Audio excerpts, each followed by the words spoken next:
You are at the beginning of the audio version of The Courage to Fail, The Will to Succeed, 20 Years of the LiveWorkPlay Experience. This is the voice of the author, Keenan Wellar. I'll briefly describe what you're going to hear over the next 3 hours of audio.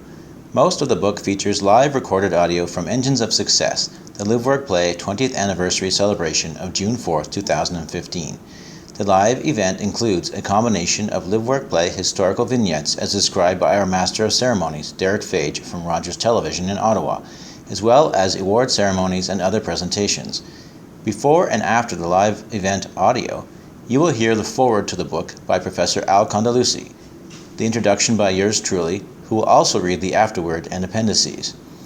I want to acknowledge that a true audio book has many more features than what is being provided here, which is simply a single large audio file.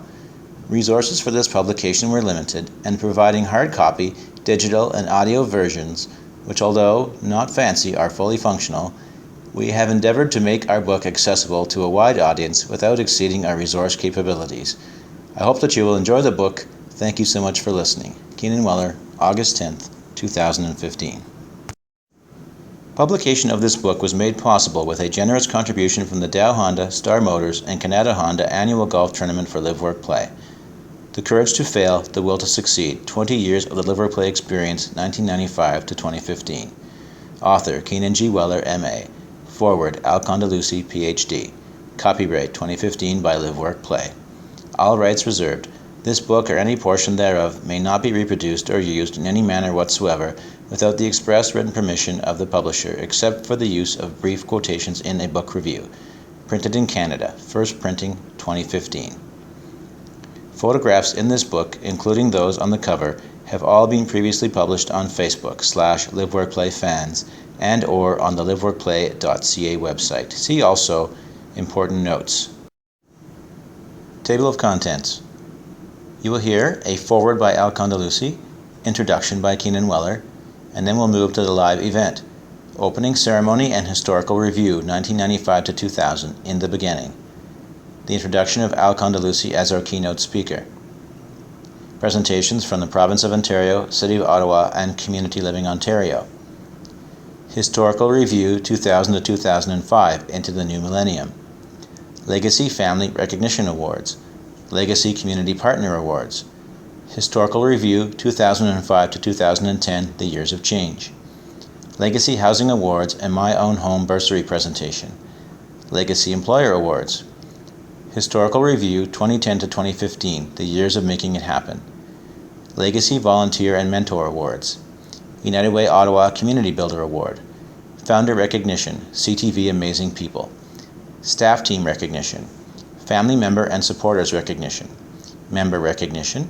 Legacy Ambassador Award and Rob Moore Good Life Award. Then you will hear an afterword by Keenan Wellar, What I Learned from Paul.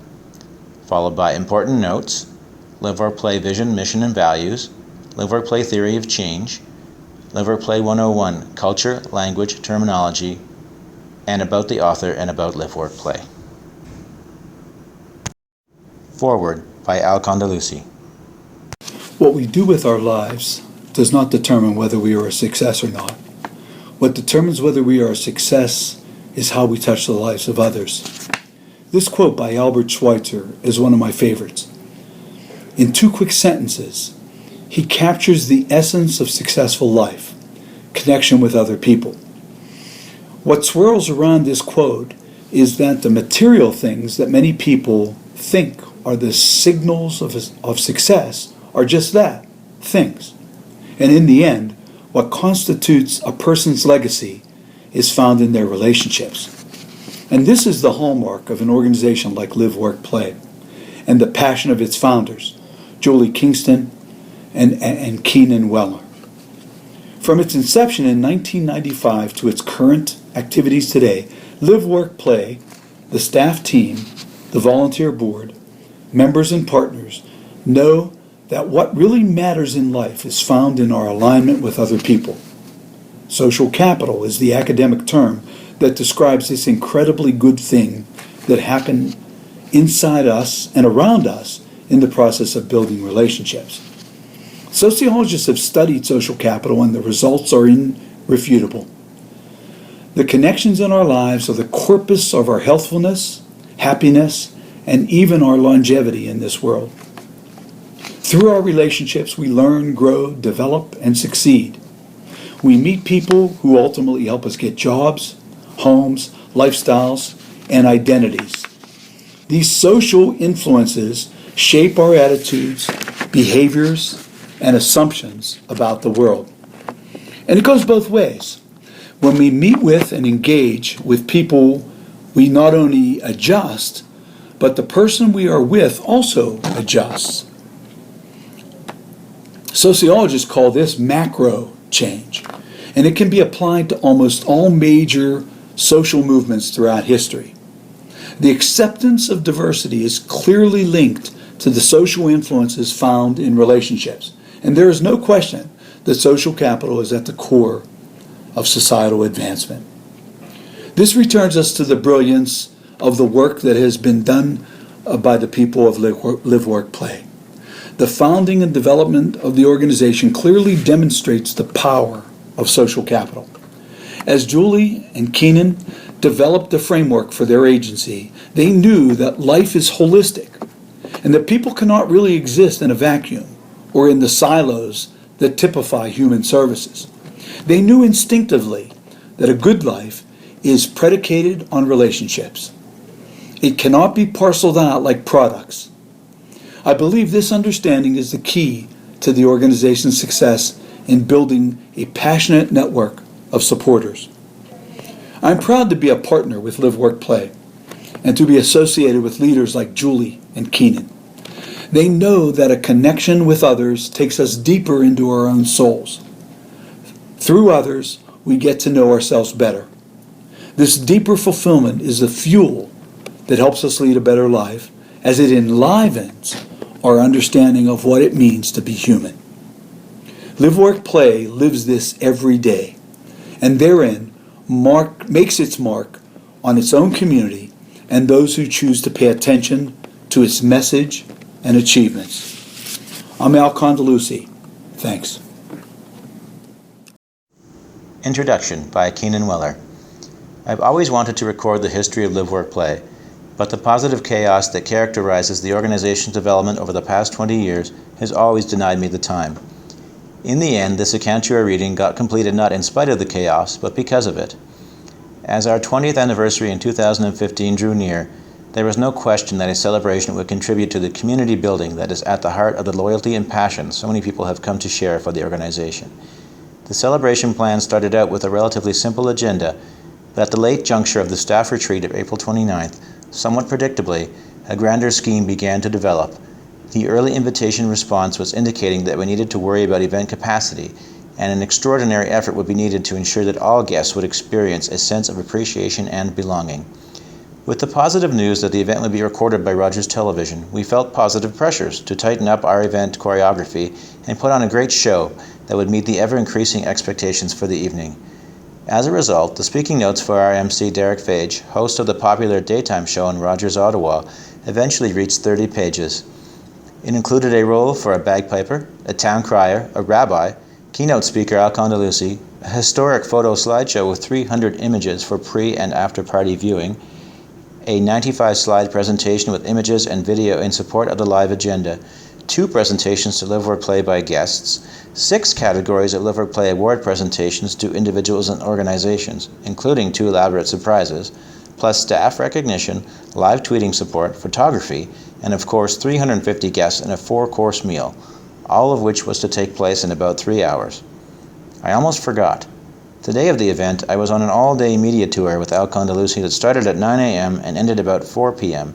It included 1 live television interview and 2 live radio interviews, which you can hear at busybusy.ca al-media-tour. That's bzbz.ca/al-media-tour. As the first guests started arriving for Engines of Success, Al was just finishing up an impromptu discussion about social capital with the staff team, and the Ottawa Citizens Around Town reporter Carolyn Phillips had just arrived. These are the moments where you need to take a deep breath and put on a smile. It is definitely worth it, as Carolyn is a wonderful photographer. See bzbz.ca/citizen-phillips. I share all of this because it is thanks to the chaotic Engines of Success 2015 endeavor that I ended up with a wonderful side effect, a type of written and pictorial history that is now being shared in this publication. Is it what I had in mind all those years when I was contemplating a book?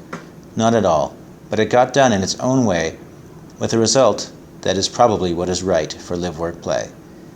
The other interesting backstory, yes, there's more, is that I would normally have shared a great deal more of this responsibility for this event with Julie Kingstone, but this is where it all goes right off the chain, as the cool kids were still saying in 2015.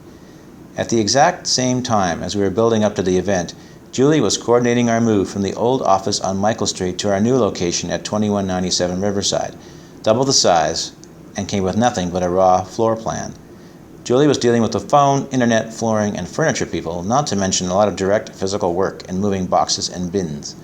That the two of us were able to focus with some consistency on these two major tasks at hand owed in no small measure to the rest of the staff team, as well as more than 100 volunteers who carried on in service to our members, families, and partners with few disruptions.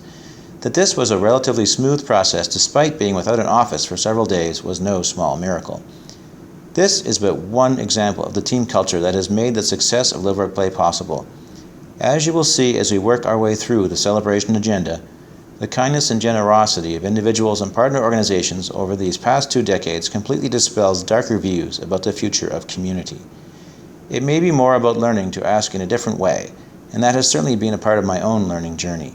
I'm not a salesperson on the hunt for donations. I am, however, passionately marking a shared vision for a more welcoming and inclusive society that will result in a better world for all. Keenan Wellar, co-founder and co-leader. P.S.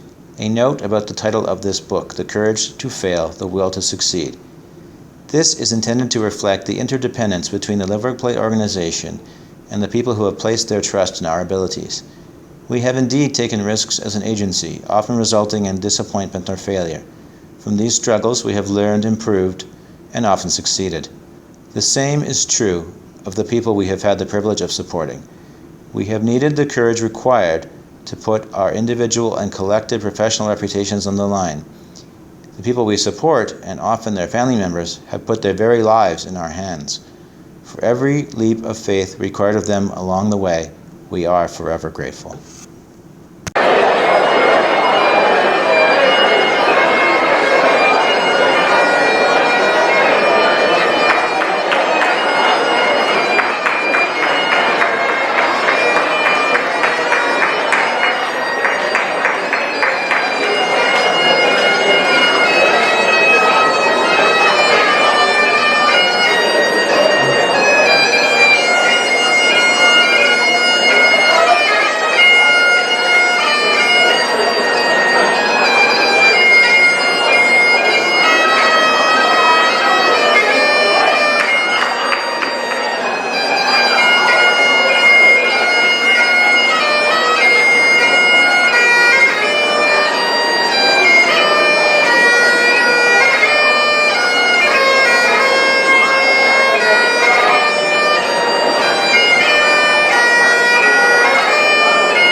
hard act to follow. Thanks, Daniel. Let's hear it for Daniel. Thanks very much. And of course, Fraser on the bagpipes. A big thanks to Fraser.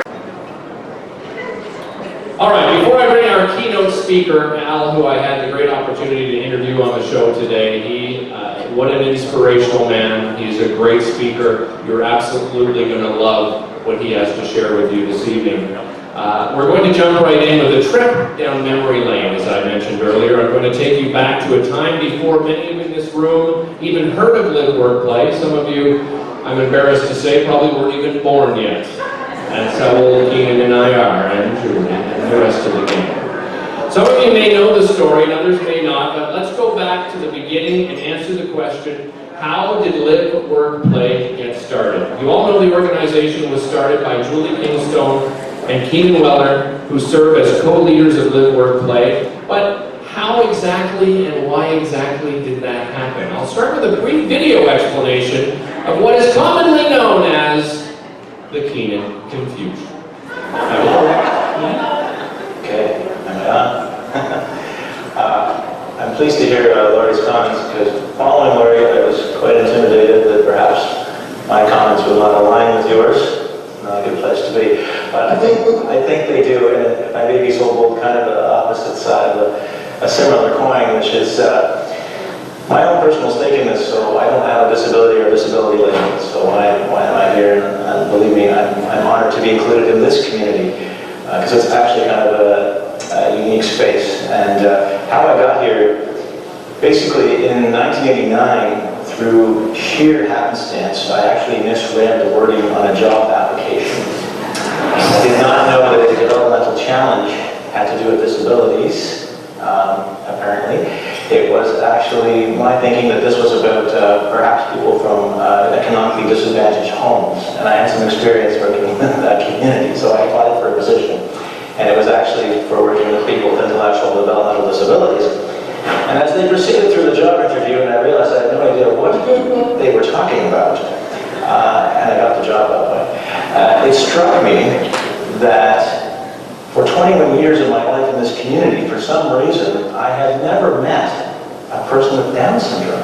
I had never met a person with autism. I had never met a person with cerebral palsy. And I was really angry and offended, and I was asking really ignorant, probing questions like, where have they been? Why has this happened? Well, I went all through a school system that segregated all those individuals somewhere else. I didn't see them, and they didn't see me. I was living my life in university and in the community. Once again, there's a special place where they go, and I don't see them, and they don't see me. The same as in my workplaces. Nobody there. So this really bothered me and struck me and stuck with me, even as I went on to a career for a little while in the high-tech industry. Felt that my soul was fading away, and kind of went back to this thought of maybe there's something I can do to make a difference. And so how this relates to the theme is that I see all this separation and segregation that is born out of the charity model thinking. It's not a mean-spirited thinking, it's an outdated thinking of people of difference being better off, separate, segregated, protected. And so, as Laurie was saying, as we move into the new way of thinking and doing, and people like Laurie and others driving that experience, but also there's a responsibility to the rest of the community, including fundraisers, that the way we talk and act is at the very least asking questions and being welcoming and being inclusive, and not making assumptions on behalf of other people based on difference in labels. And so that's kind of how I look at the two models. Thank you. Great, thank you.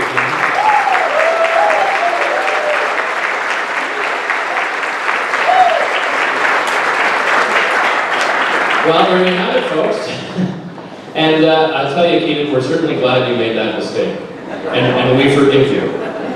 And what Keenan says is absolutely true. And I think if we all go back, those of us that didn't see that community that Keenan is talking about, that segregated community, we can all put ourselves in that same position, growing up, because where were all these people? And so glad that Keenan and Julie, and they're only 2 people.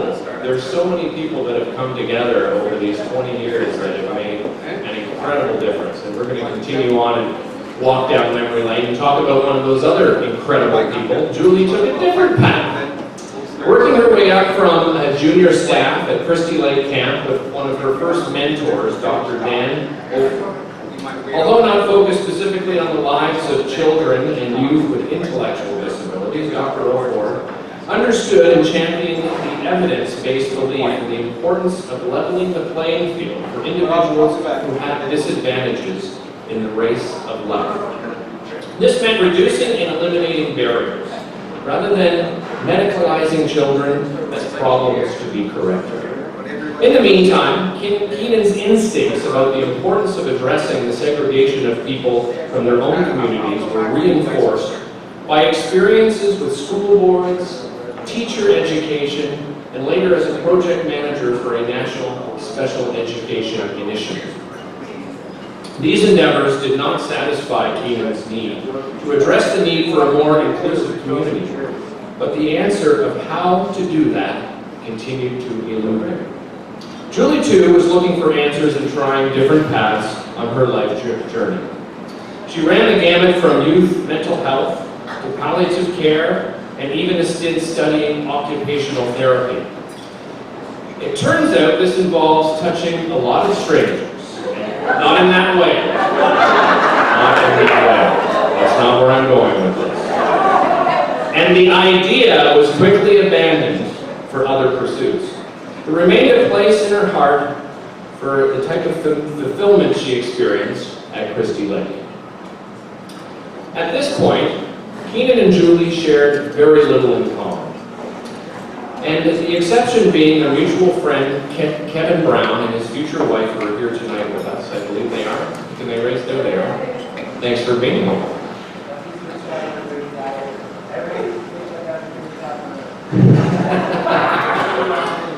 No, you could be right.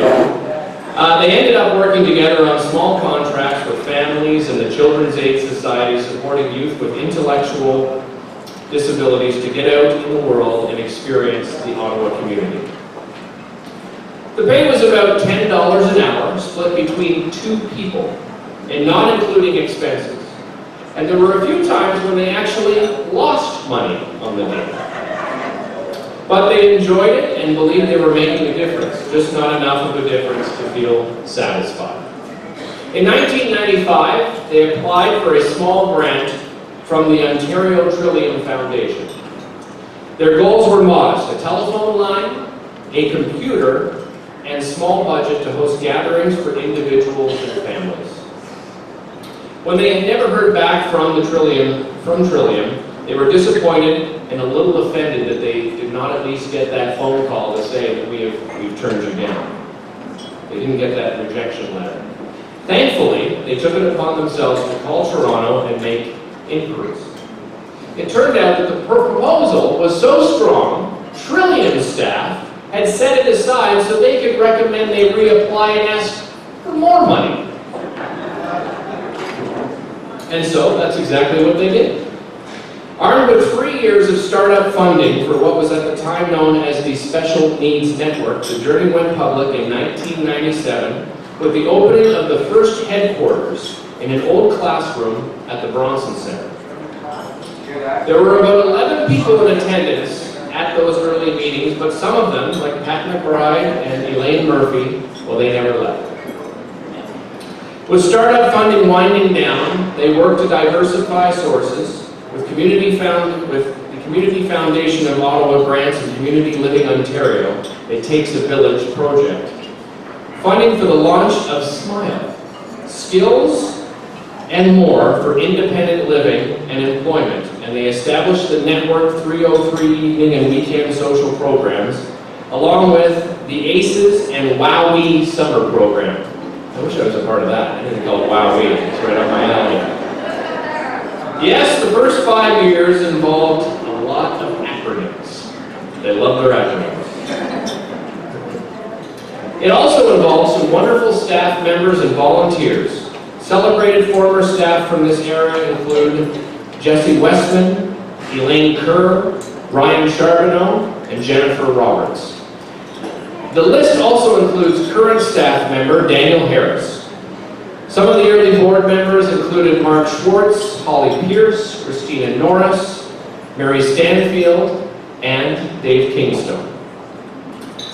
The willingness to take risks and try new things was exemplified in these early years through the establishment of the Bronson Community Thrift Center, which became known as the Busy Tizzy Second-Hand Store. They love their funny names. The Wowee and the Busy Tizzy. While today, this might be heralded as an innovative social enterprise in practical terms, it was soon realized that people randomly dropping off garbage bags of used items required substantial resources with little guarantee of a return.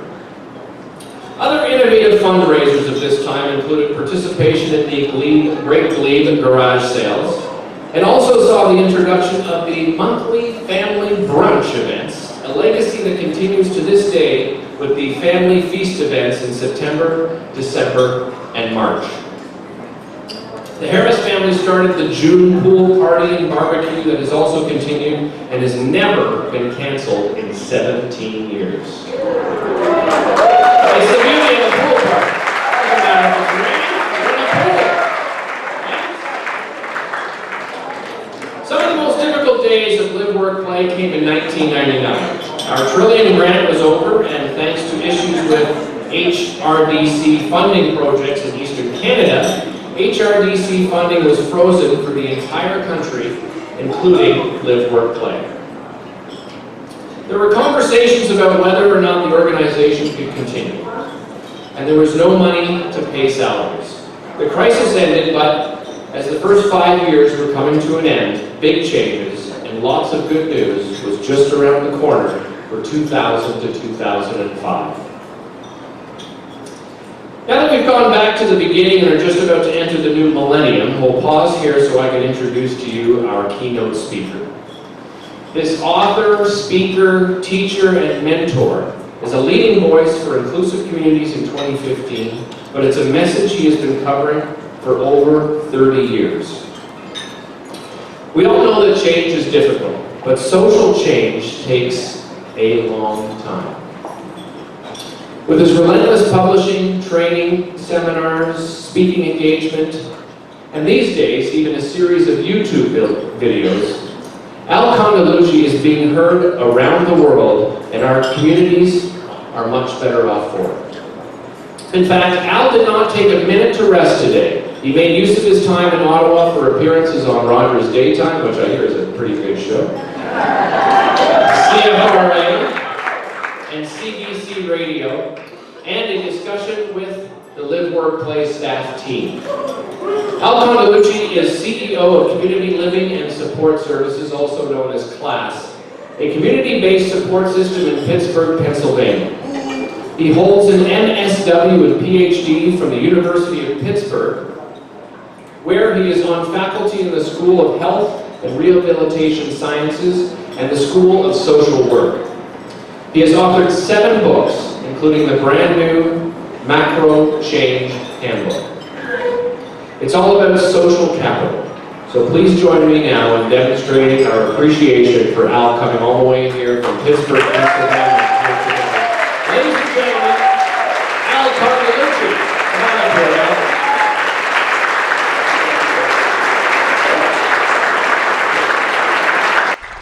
Thanks, Dave. Thank you, Dave. Well, what an honor to be here as a part of the celebration, and I just want to thank Keenan and Julie and the board of directors of Live, Work, Play for the opportunity to celebrate with you and to be a part of this incredible evening. And as Derek was going down memory lane and kind of sharing the start point of this fine organization, I was thinking about my intersection with Keenan and Julie about 10 years ago in terms of meeting them at a conference and having an opportunity to share some ideas and compare some notes. But even more powerful was the philosophical connection that I felt with both Julie and with Keenan and with the work that Live, Work, Play does. And as we spent some time together and had an opportunity to compare and share some notes, it's really led to me coming up here a couple times and meeting with the staff and being a part of the board retreat, and then this invitation tonight.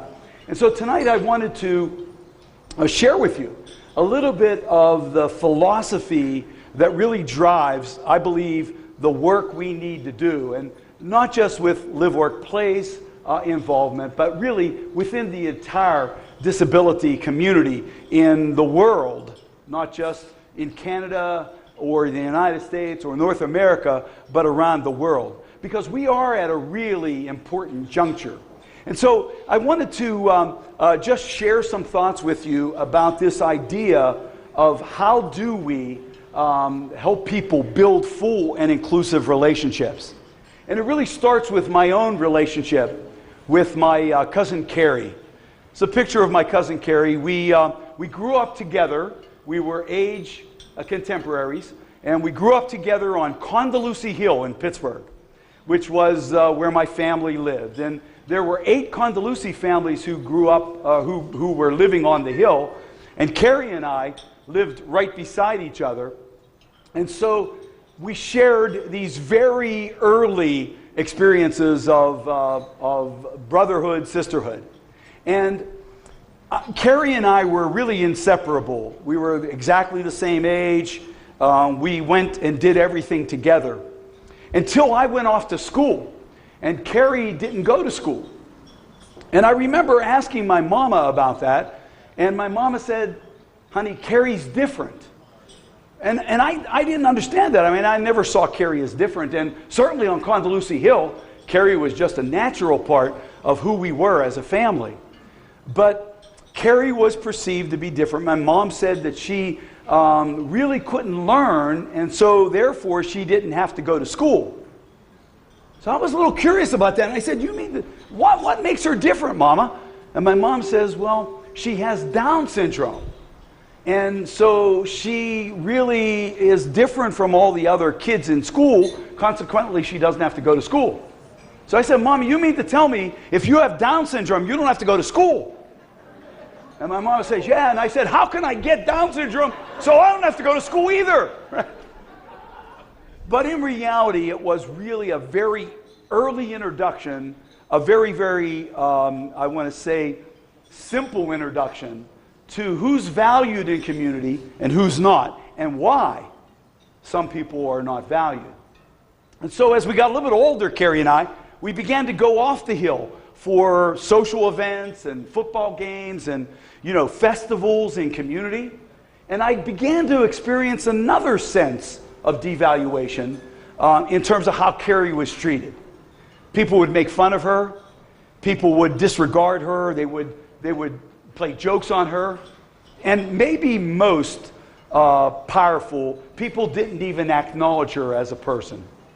And as a young boy, this was really compelling to me because I just didn't understand why people or how people could be mean to somebody else.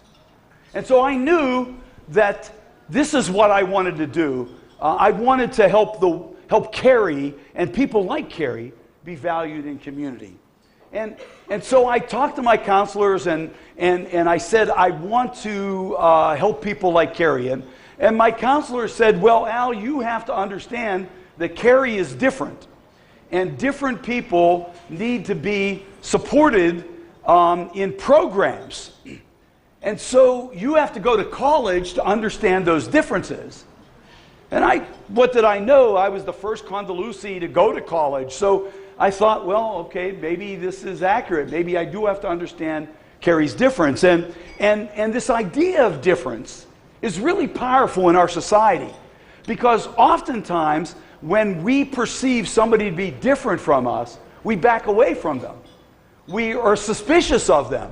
We're nervous about them. We have certain stereotypes perhaps about their difference, and that creates a huge barrier between connectedness and isolation. And so I started in college to study difference. And as I began to study this idea of difference, and graduated and began to create some programs and services for people who were different, I really began to rethink my perspective. That, was Carrie the problem? Was her difference really the problem? Or was the community the problem? And was the community's insensitivity or perhaps ignorance about Carrie the real problem? And so this idea, this reframing from Carrie being the problem or the different person being the problem to perhaps the community being the problem really sent me on a new journey. This idea of how do we change the community? How do we get the everyday person in Ottawa or at Pittsburgh or any of the other cities in our countries? How do we get those people to get beyond the difference that they see in people like Carrie? And so this notion, this shift from micro to macro really got me into a whole new place. And I began as an advocate to work toward changing the community. How can I change your behavior? How can I get you to open your hearts and maybe your minds and maybe to open up your jobs, your homes, to people like Carrie? And as I began to think about that and began to study that, I was taught that we have to change community by changing the laws of our society. And so I got to it. I became an advocate for changing the laws. I became a radical, actually. And I got involved in radical movements to change housing laws in Pennsylvania, in my own state, to change national laws in our country, in the United States, to break open the system so that it could embrace people with disabilities. And after I did all this work, changing the laws, civil rights, ADA, housing rights, transportation rights, I stepped back and said, has the community really changed?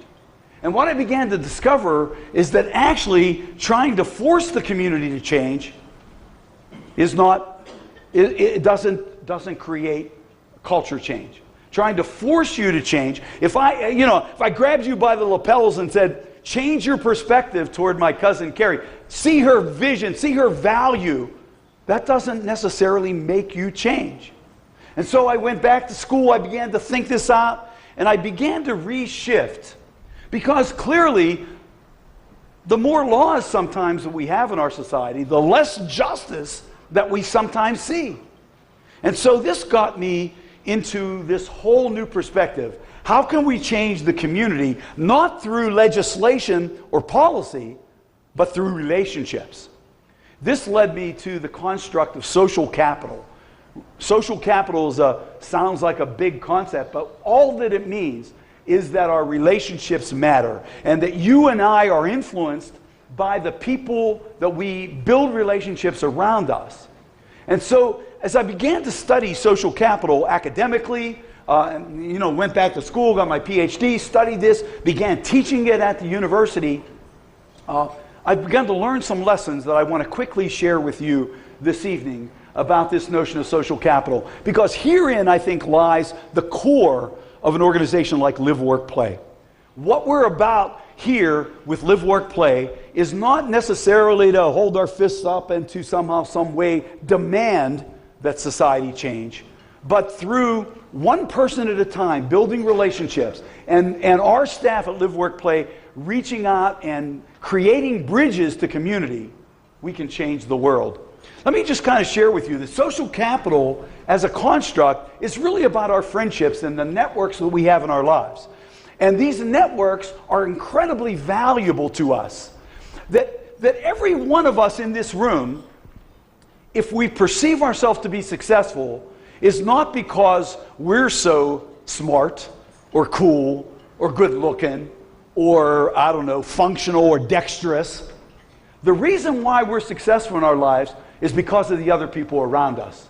And that every one of us in this room have had people in our lives that have propped us up, that have supported us, that have taught us, that have challenged us. Every once and again, they might have kicked us in the butt. They loved us when we were needing it most. And it was through those relationships, our social capital, that we began to find our success in life. And so, with this notion of social capital, I want to share with you that sociologists who have studied this, and I'm right in the mix of that. I've been studying social capital as a framework for the last 5 years in my work at the University of Pittsburgh. But what we know is that the most important things in life, and here they are, by the way, these are the highest quality of life indicators known to human beings: health, happiness, and longevity. These three things in every culture all around the world always rise to the top of what's most important in life. And yet, these three things are really tied to the relationships we have in life. Quite simply, you're healthier, you're happier, and listen to this, you'll live longer based on the prominence of your relationships in life. Now, this notion of relationships being so important to life really got me to think about the relationships that people with disabilities experience. And as I began to study that, I learned some really interesting things. That the average person, for example, folks in this room, have about 150 important relationships. About 150. I know what you're doing. I'm looking over there. I see Derek. He's going like this. He's counting. But in fact, you have, probably most of the people in this room have more than 150. But 150 is about average. After I learned that, I looked at our own work in Pittsburgh with the people we serve, and I sat down with folks in our service system, and I began to try to measure how many relationships do you have in your life. And what I discovered was that it was woefully different. It was incredibly different from most of us in this room. In fact, the average number of relationships with people that we measured, not just in Pittsburgh, but in Toronto, in Vancouver, in Kansas City, in Portland, Maine, in San Jose, in Brisbane, Australia, places where we've done our research, we've discovered that the average number of relationships is about 25 for people like my cousin Carrie. And if you stop and you think about this, we know that not just people with disabilities that are developmental in nature, like many of the people we support at Live, Work, Play, but people who have acquired disabilities also lose relationships. I saw this happen with my dad when he came down with Parkinson's. And as my dad experienced Parkinson's, his life began to shrink. And people began to back away. And people began to say, poor Mr. Condeluci, you know, he's shaking, he's struggling. Let's give him his space. And my dad's relationships began to dwindle. And so this notion of social isolation is at the core of what Live, Work, and Play is all about. It's about the notion that with relationships we're better. Not just the person who has a disability, but the rest of the community that the relationships are built around. And so, quite simply, the more social capital you have, not only are you healthier and happier and live longer, but look at these other things we know are associated with our relationships. That literally people are more tolerant with people they have relationships with than with strangers. And people are more honest, kind, compassionate, fair. The integrity goes up when people are known. So if men and women and children with disabilities live in isolation, then these things are missing in their lives. And consequently, these are the things that make our communities better and make us better as people and as a society. But there's even more than that. We know that people get jobs not based on their resume, they get jobs based on their connections and relationships. It's not what you know, ladies and gentlemen, it's who you know that is the driving force of getting a job. And virtually everyone that's looking for a job has to list at least 3 people on their application. This is your social capital that will lie for you during a job interview, right? So the notion of social capital is that it is fundamental to a better life and to a better society. Because without friends, ladies and gentlemen, the world is a wilderness. And if somebody doesn't have friends in their lives, then we are doing the wrong thing in our supports and our services. Robert Putnam, sociologist from Harvard, who's one of the preeminent researchers on social capital, says, if you belong to no community and you decide to join one, you cut your risk of dying in half over the next year. So if you don't remember anything I say tonight, go out and join something. And we'll see you next year for our celebration. Because it's our relationships that sustain life, and it's isolation that leads to people dying.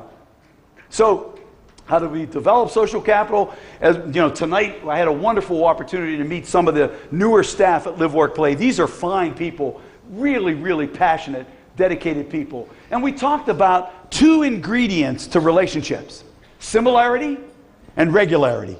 And the more similarity that you have to people, the more they begin to see their own self in you. So rather than think about somebody's difference, their Down syndrome, their autism, their cerebral palsy, what can we do to look at what makes people similar to each other and then create those bridges? And then once we have the bridges, we then look to have people begin to regularly experience community. We find social capital in a lot of places, a lot of platforms in life. And so, in some ways, how can we grow the possibilities for some of the men and women that are members of Live, Work, Play? I just wanted to share with you that I'm a Big Bang Theory junkie. I love the Big Bang Theory.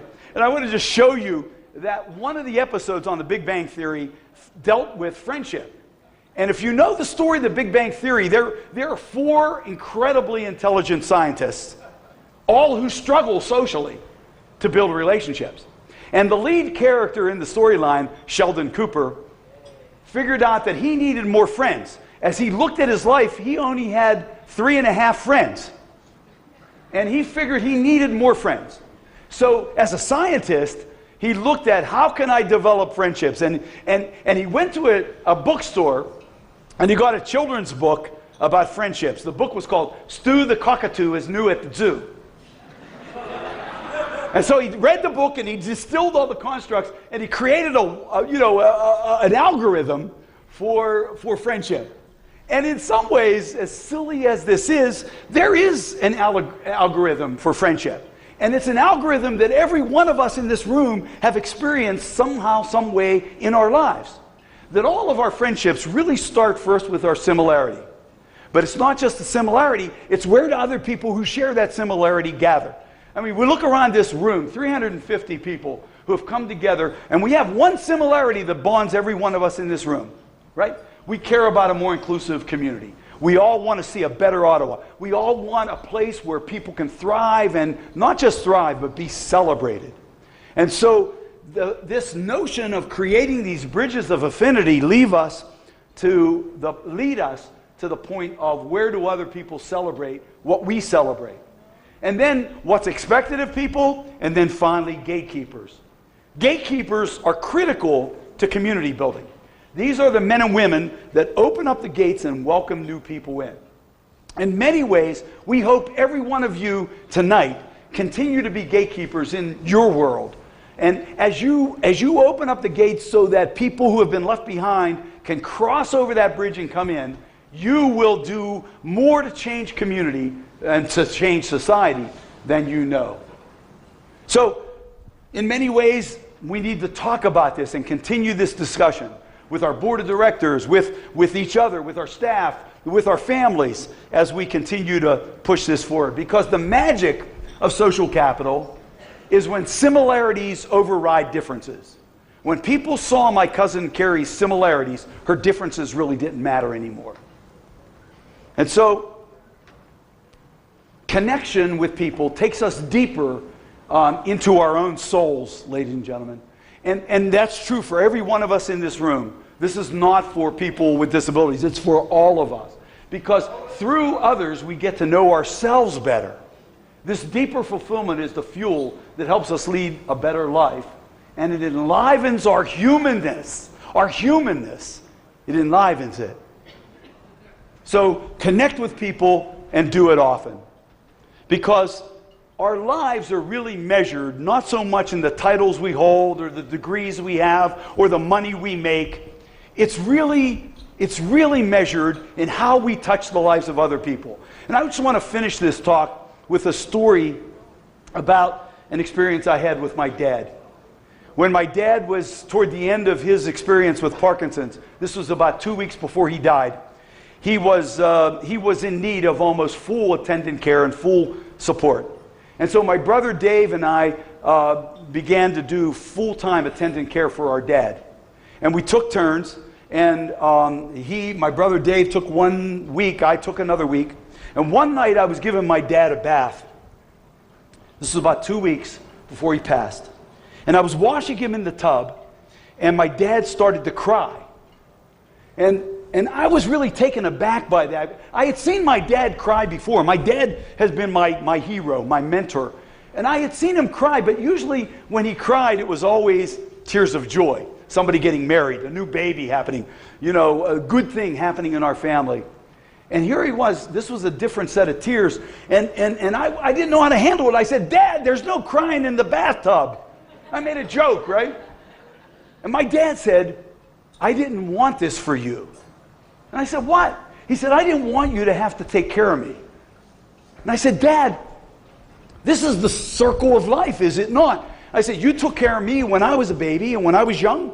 And now, as your needs have changed, I'm taking care of you, and I'm happy to do it. I'm happy to give you a bath and to take care of you. This is not a burden on me." And then my dad said something that made me cry. He said, "I don't want you to remember me like this." And I didn't know how to handle that, and I started to cry. And then I realized at that moment that my dad was giving me a gift. He was handing me an opportunity to tell him how much I loved him and how we will remember him and how important he was to our family.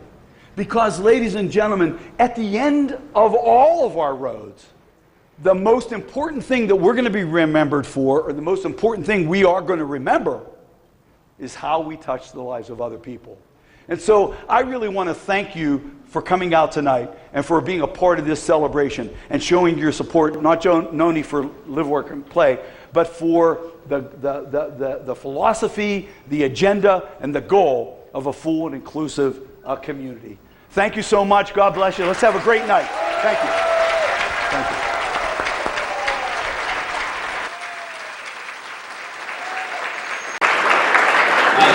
Is all about recognition and partnerships. And next up, we're going to accept some recognition from the City of Ottawa, the Province of Ontario, and Community Living Ontario. If I could ask Councillor Scott Moffat and Keith D. from Community Living Ontario, as well as Live, Work, Play Chair Cecilia Taylor, to make their way to the stage.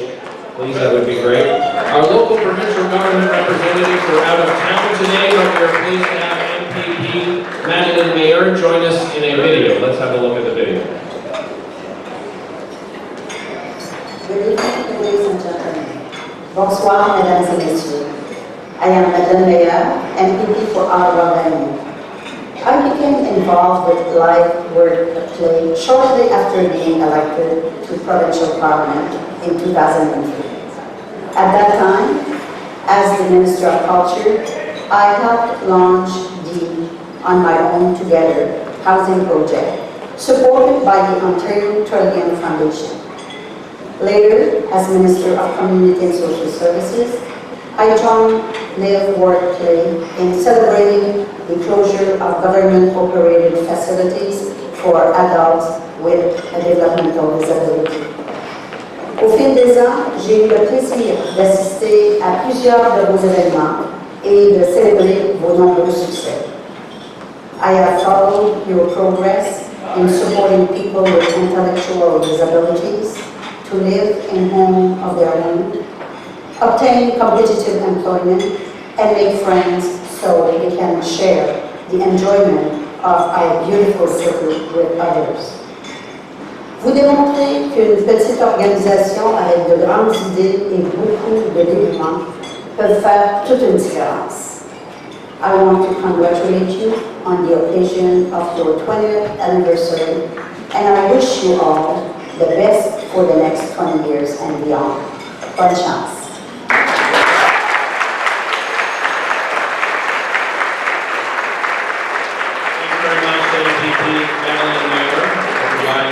The video there this evening and her wonderful words.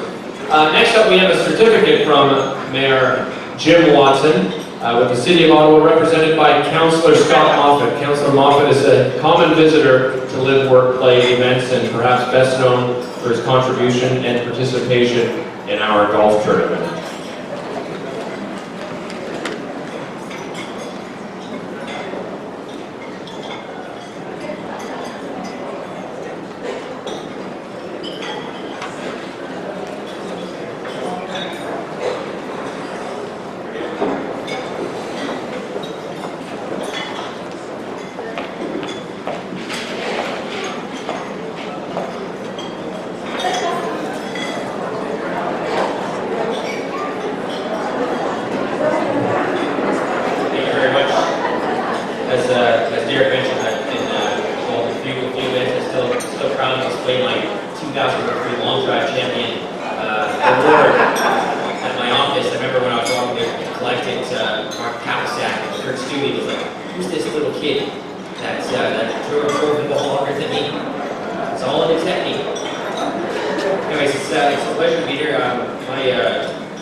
Congratulations to Keenan, Wellar, and co-founders and co-leaders, along with volunteer board directors, staff members, volunteers, and community partners of LiveWorkPlay.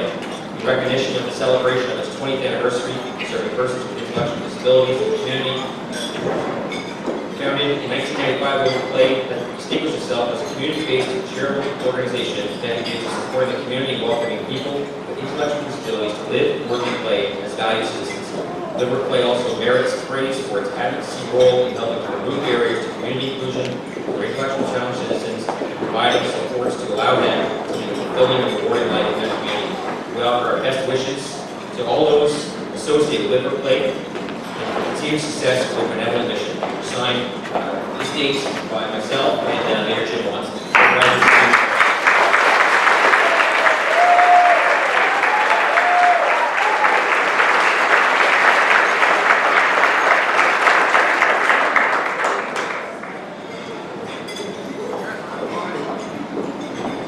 He is a little short.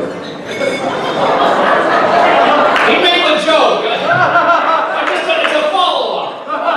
It's a follow-up. Oh, there you are, right at the golf tournament. Look at that. Well, anyone beside Keenan looks short. That is not fair. That's not a fair photo at all.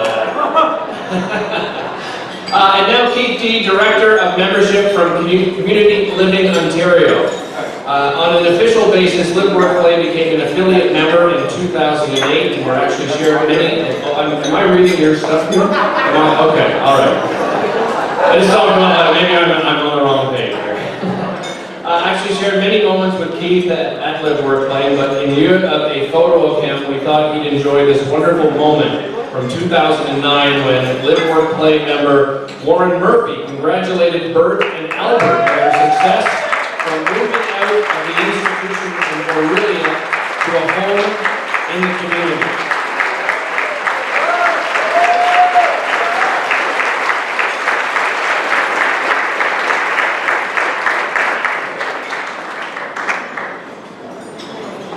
Actually, met Albert and Bert, and was somewhat responsible for picking up the house with me. It's really great to be here. I'm kind of mediocre. it's really great to be here tonight in celebration of your 20th anniversary and bringing you greetings on behalf of the Community of Ontario Board and the staff. For those who are not familiar with Community of Ontario, we're a provincial-wide organization with over 100 member organizations. And of course, we're very proud to have LiveWorkPlay as a member. At its core, Community of Ontario works to change societal attitudes and practices so that all people have a valued role in the community. This is also the thinking behind LiveWorkPlay. And I don't know if it's up there now, but I really love your tagline that goes underneath the banner. I always see it when the newsletter email goes out saying, helping the community welcome people as valued citizens. I'm kind of cutting that short a little bit, but let me repeat it. It says, helping the community welcome people as valued citizens. You know, I think this is really perfect in the way that it's put. It's the community that receives the help. And that's important. So, again, it's the community receiving the helping hand, not the other way around. And that's incredibly, and I'm not sure when that came out, if it was 20 years ago, but that's the thought behind Community of Ontario. Sorry, pardon me? 2011. Okay, it's the thought, I think, it's behind Community Living, and I think it's also the thought, obviously, behind LiveWorkPlay. You should be incredibly proud of that because it's a perspective. It's a way of providing supports and services. And I was badly writing down quotes from Al, actually, when he was speaking, and while I was quite silly of following him, but I was still writing down what he had to say. And I had the quote, bridges to community. And I think that's exactly what that line says. So, Community of Ontario is a bit older than LiveWorkPlay. We've just celebrated our 62nd year. Go ahead. Thank you.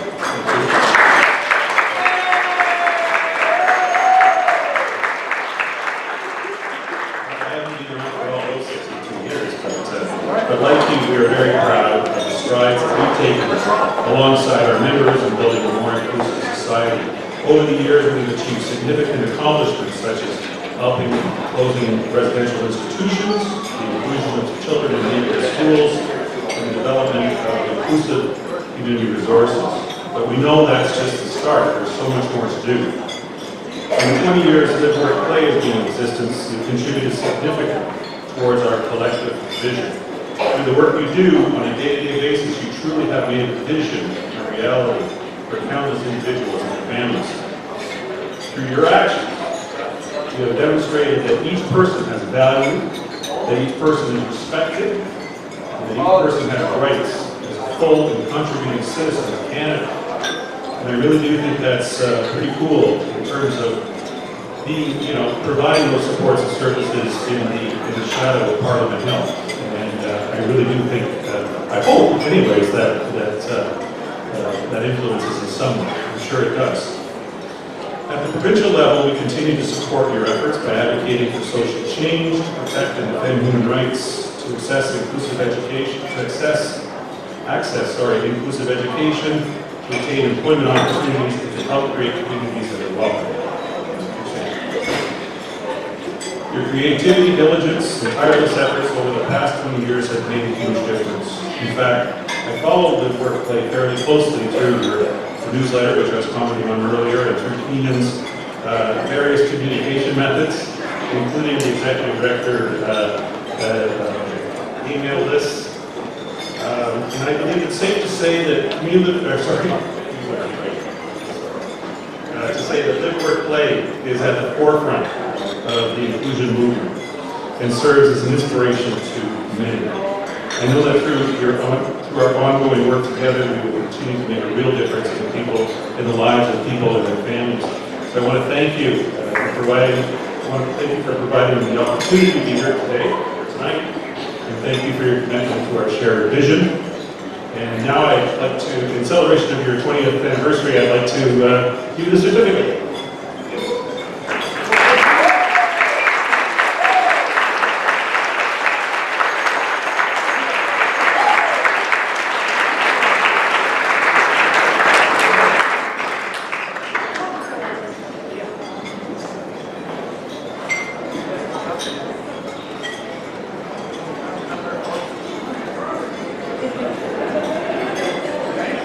Thank you very much, Keith. Appreciate your support.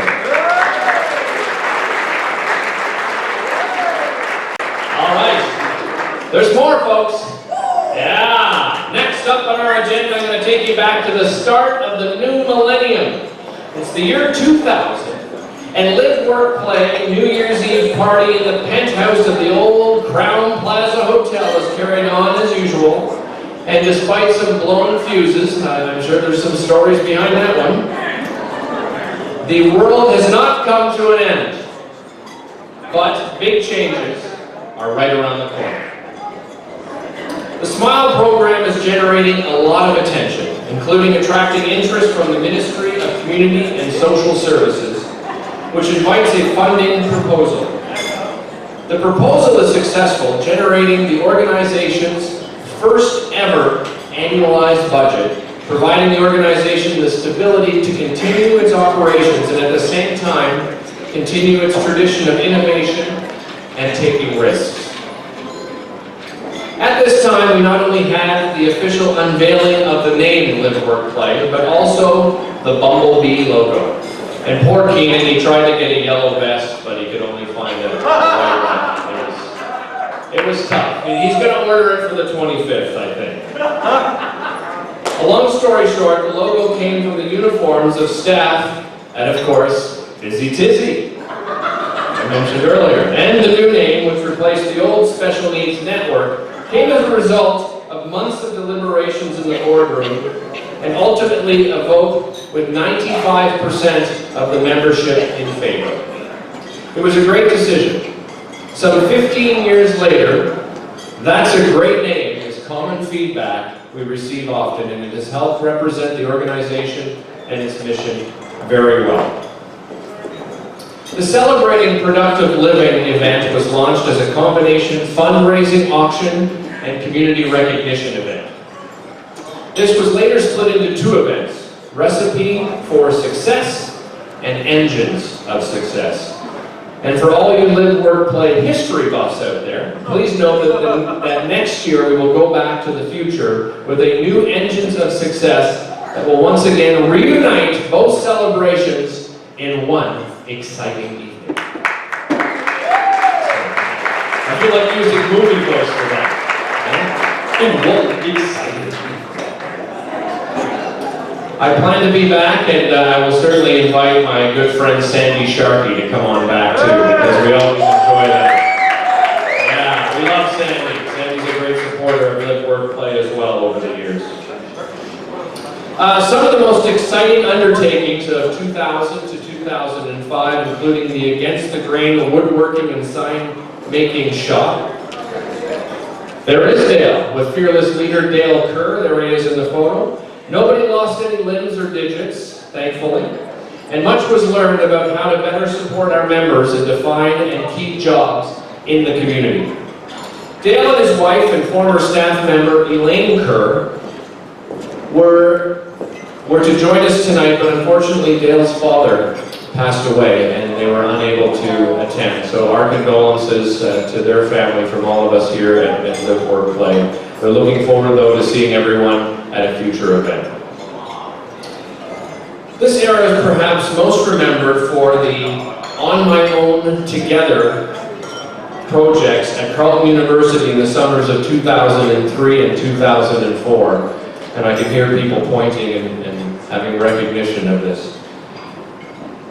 In the first year, it was 10 members and 14 in the second, living in residence and all the while being filmed by CBC Television's Moving On for a two-part documentary. What happened at Carleton did not stay at Carleton. Famous and well-circulated stories include Warren Murphy locking himself out of his room wearing nothing but a towel. Paul Hamilton falling asleep and spending the night in the TV lounge. And the end of project after party in the Byward Market.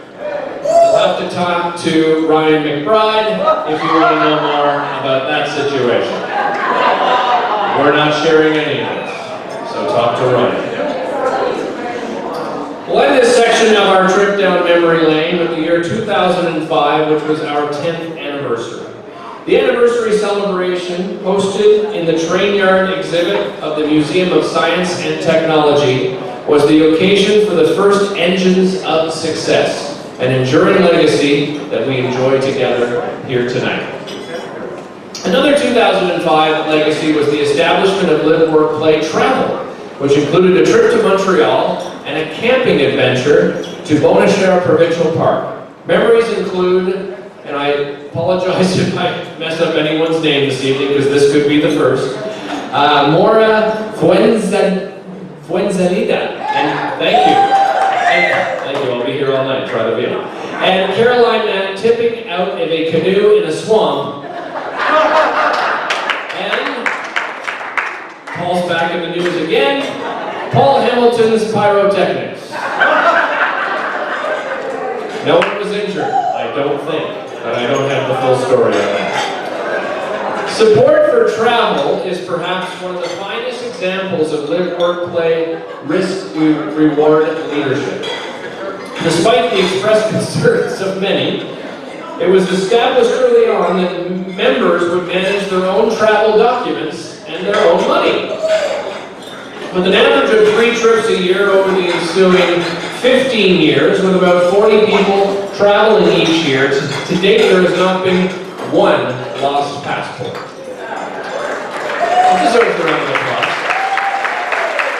I'm going to talk about families now. From the earliest days of Live, Work, Play, the contributions of family members of supported individuals have been of critical importance. This has included formal contributions through committees and as members of the board of directors, some examples being Jeff McGowan, Sue Proctor, and Jim Mullins. Sue and Jim were part of the board team that overhauled our bylaws in 2004 and set Live, Work, Play on a path to the modern governance structure that has served the organization so well over the past decade. The list of family members and their contributions is long and would easily consume an entire evening, which I've already done for the most part already. So we have chosen to make this 20-year milestone by recognizing just a few families who have made unique contributions over a lengthy period of time. These names will be familiar to most of you, so let's forget the element of surprise and just bring them up to the front, shall we? Jump forward! Now are needed to assist me in presenting these awards. And would any and all representatives of the following families please join me here at the stage? The Harris family, the McBride family, the Murphy family, and the K. Hudak family. Please applaud for these families.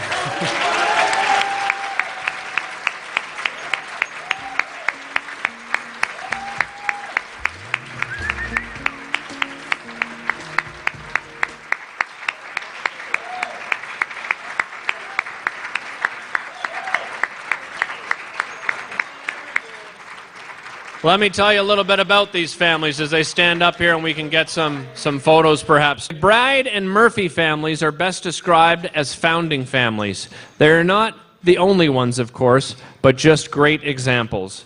They attended the early events and took the risk of giving time, energy, and money to an organization with a future that was largely unknown.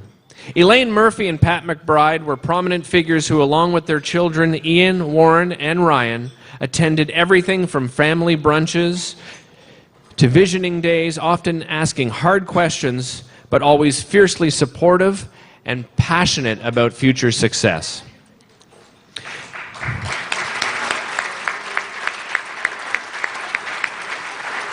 Jack Murphy is perhaps most remembered for the very successful Live, Work, Play golf tournaments, a legacy that carries on today in a format that is a dream come true for Jack, because thanks to our partners at Dow Honda, Star Motors, Canada Honda, and Business Networks International, we no longer need Jack to try and recruit 144 golfers and thousands of dollars of sponsorship.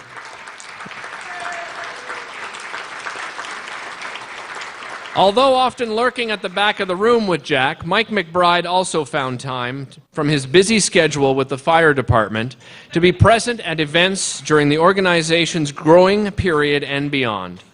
And he worked hard to champion fundraising events like Recipe for Success and golf tournaments. Ryan McBride seldom misses an event and is always an enthusiastic ambassador of Live, Work, Play. The McBride and Murphy network of invitees have always taken up a lot of seats and have also contributed big dollars to Live, Work, Play. So a big thanks to them.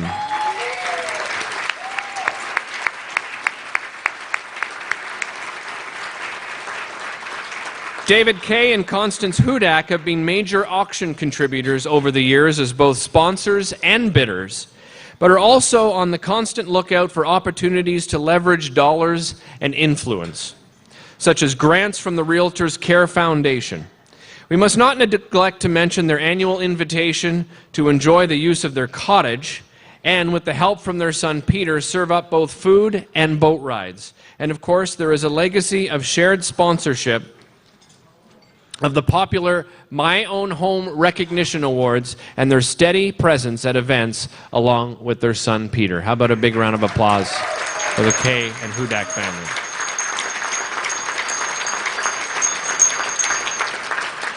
And last but not least, the Harris family. Famous or infamous for the enduring legacy of the annual pool party and barbecue that has never been canceled in 17 years.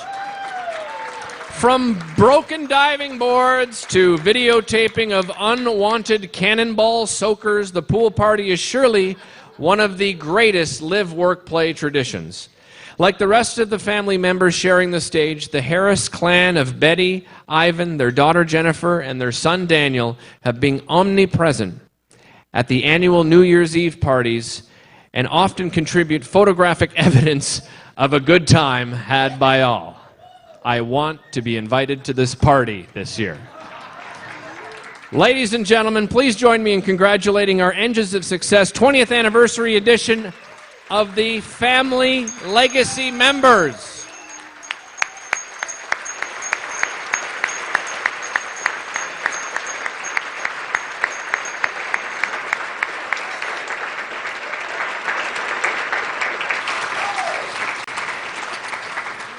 Opportunities for inclusive recreation and leisure have been supported by leagues like Ottawa Rec Sports, associations like the YMCA, YWCA, and companies like Ottawa Valley Tours.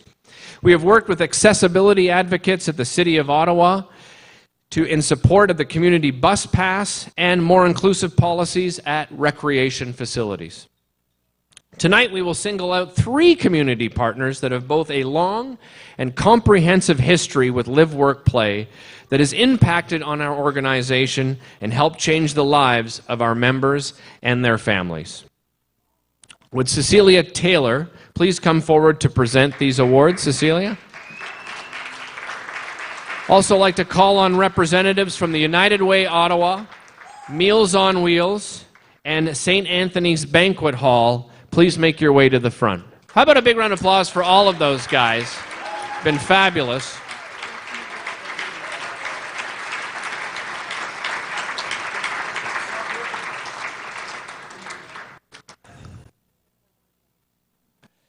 Celebrated last year's event with an annual award. Tonight, come on up here. Tonight's Legacy Award recognizes our long-standing relationship with United Way Ottawa that began with small grants in support of our ACES summer program and projects like On Our Own Together. This relationship has evolved dramatically, with a shared focus centered in our belief and passion in welcoming and inclusive communities, and in particular with the employment of people with disabilities. The partnership has taken shape not only with funding, committees, and conferences, but also through public service campaigns that we have celebrated in the past. New this past year, we joined the Community Cameras Project. Photos taken on job sites have been posted to Twitter and circulated by United Way and its partners. I love the enthusiasm. What table is that? I love those guys. This has engaged new audiences, including employers and business groups who've inquired about opportunities to be matched with great employees just like those featured on community cameras. Often overlooked, we don't mean to take St. Anthony's Banquet Hall for granted. And that includes Norm Wiggins, with 30 years of service to this amazing hub of community, Joel Irilulo, who has put in 37 years, but he's hiding in the back probably. Is he in the barbecue pit still? Yeah, he's back there in the barbecue pit, still cooking away. As the exclusive location for our events for the past 6 years, this has truly become our home. The Welcome Back Family Feast, Festive Family Feast, New Year's Eve Dinner and Dance, Foolish Family Feast, Recipe for Success, and Engines for Success events, as well as conferences and information sessions, have been celebrated here for a grand total of more than 50 occasions.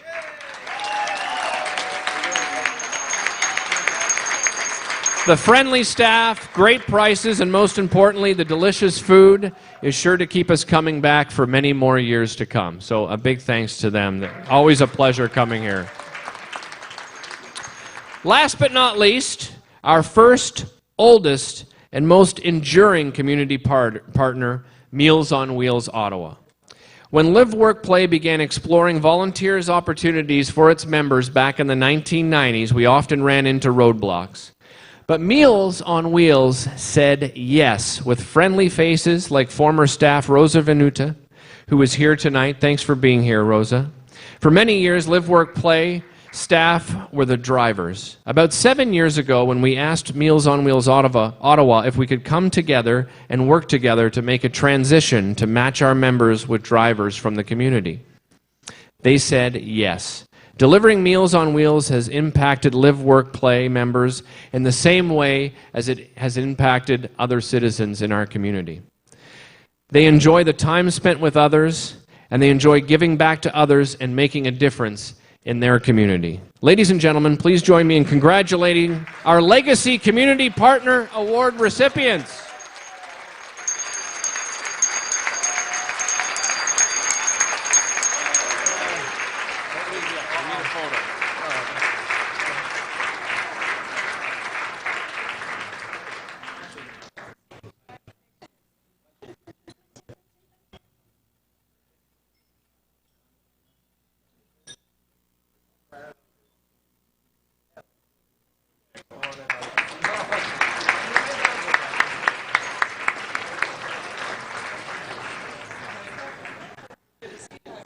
Thank you very much again to our community partners and for your incredible support of Live, Work, Play over the years. We're now moving on to 2005 to 2010. 2005 to 2010 represent the years of transition for Live, Work, Play. Coming on the heels of the On Our Own Together projects, the organization and its members were starting to look outward, to having an apartment, to having a job, to having friends and going places, and to have fun in their very own communities. Fran Childs would lead an expansion of the volunteer program, the legacy of which we see in this room today. Allison Moores, Grace Hudson, Jen Bosworth, and Anthony Stratton joined the staff team, and each contribute leadership that helps with the transition of operating a day program. Yeah, let's give a round of applause. Great people. Incredible leadership, amazing mentors. And that they really created the beginnings of what we see today from that period, 2005 to 2010. Live, Work, Play also started to establish itself as a powerful force for advocacy. Activities in partnership with Community Living Ontario provided opportunities to champion and celebrate the closure of Ontario's mass institutions. How about a big round of applause for that?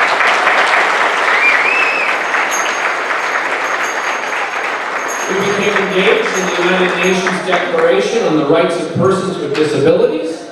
Member representatives such as Caroline Matt, Jennifer Harris, and Cooper Gage began making presentations and appearing in the media. In addition to Live, Work, Play receiving $700,000 in funding to help 10 individuals move into condominium apartments, Julie and Keenan hosted On Our Own Together 2 project at their former home in Orleans, where everything from burnt toast to accidental 911 telephone calls kept them jumping for about 3 years. It was fun, but when it was over, they were truly, I think, done with those 3 years. Live, Work, Play travel support continued to expand and included a trip to Los Angeles and the first trip to a Club Med resort. I am absolutely jealous I've never been to a Club Med. Unsurprisingly, this was very popular and a new tradition began. Speaking of new traditions, in 2009, the family feast events first got their name and took on the successful format that continues to this day. With the closure of the day program, there was a question as to whether or not everyone would still want to get together. I think you can look around this room and you've got the answer for yourselves. It's great to see everybody come back together for each and every event, and I've done many and it's the same faces, and it's so nice to see same faces but new faces is just as important as well. As a final memory of 2005 to 2010, we leave you with our popular, maybe one day, public service announcement, which aired frequently on A-channel television and generated local, national, and international interest. Let's have a look. Listen, I'm as taller as the next guy. What are you looking at? But when it comes to these people, I think we're going a bit overboard. They're everywhere. At work, in restaurants, on the bus. Take them in a safe place where they can be together, away from us. Let them out for a walk once in a while. It's so great to see one of you out in the community. Maybe one day you'll actually see me as a person.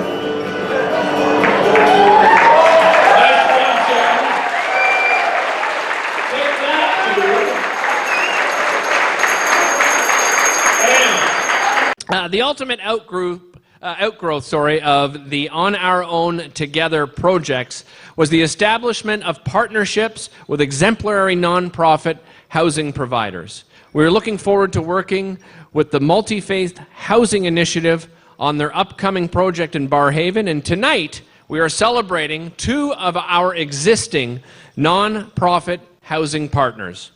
These community-based and tenant-driven organizations represent the future of quality housing communities.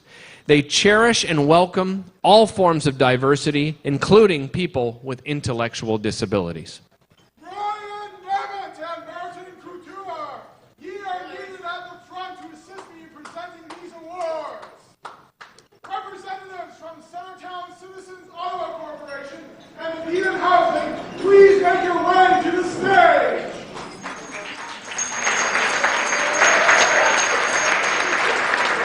I think Ottawa's town crier is getting nervous, because Daniel's just getting better as the evening goes on here. Between them, CCOC and Nepean Housing are home to 11 Live, Work, Play members. That's right. Carl Sanderson, Royce Ryan, Jalyn Plouse, Caroline Matt, Phil Landreville, Francis Laub, Martin Couture, Scott Mayer, Pat Doyle, Ryan Nevitt, and Linda Gray. Please join me in congratulating CCOC and Nepean Housing on their tremendous support of quality, affordable housing and health communities for all. Thank you very much.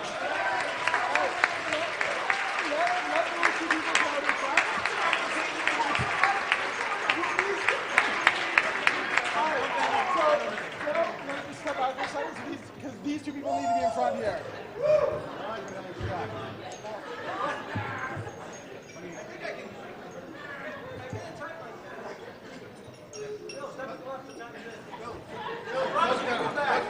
Hold on. We have one more coming. Hold on. 2 more. Okay, well, let everybody up here now. All right, this way. Okay, all right. Let me.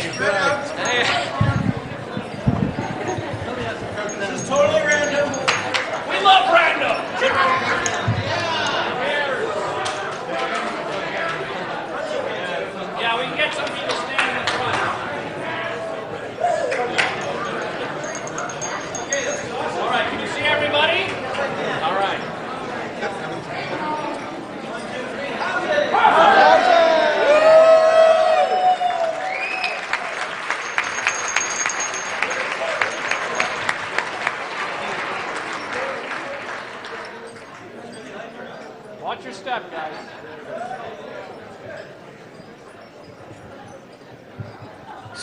Just going to move this back.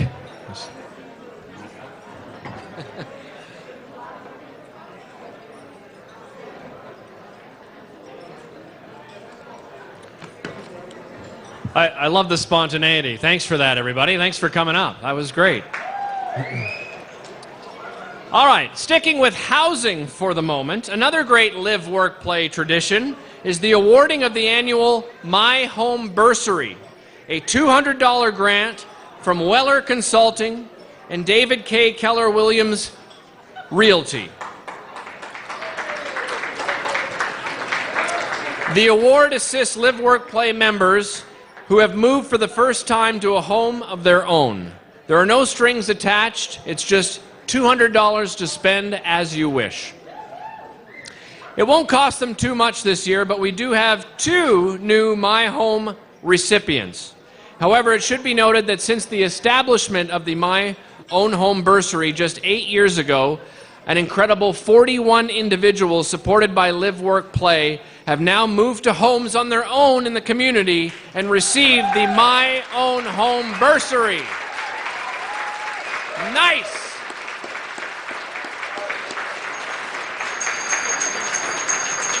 David Kay and Barry Wellar come forward to present these awards. And Patrick Doyle and Scott Mahar, please come forward to the stage to receive your check.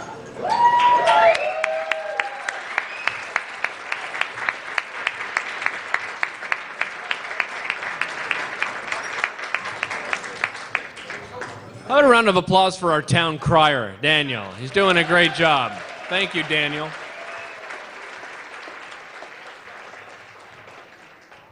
Hold my drink for a toast. For a toast. No, you can't hold my... He doesn't trust me with No, the wall. he'll drink it. He'll drink it. Who's Patrick? You. Patrick Doyle. Congratulations. Who's Scott? Scott, congratulations. And best of luck. Yes. Well, what we're going to do is last year I gave a speech, and a lot of you want me to repeat it, but I've declined the invitation. Yay! However, this 41 is a very significant number. And so what we're going to do is just simply have a toast to the people who have received the award and a toast for 20 more years of the same. People moving out on their own, joining the community, and making it a better place. Cheers!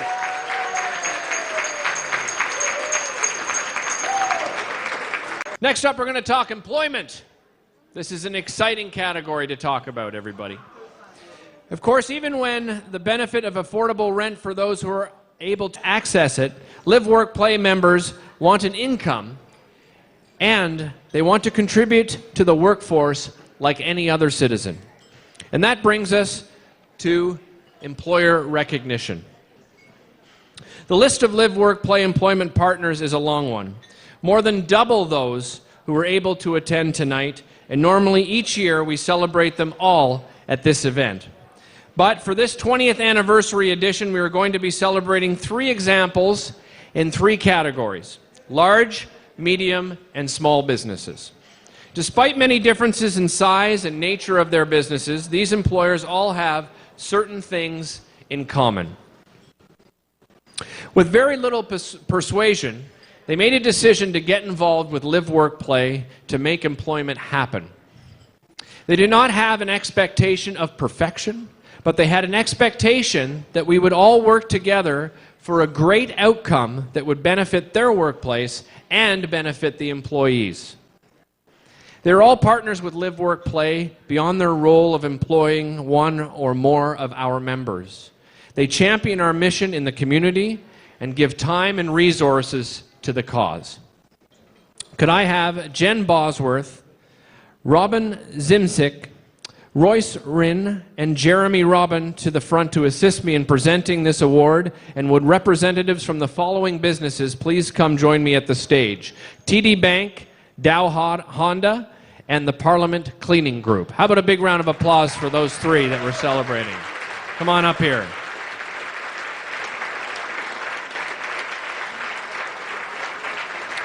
Let me tell you a little bit about the businesses as we take photos here.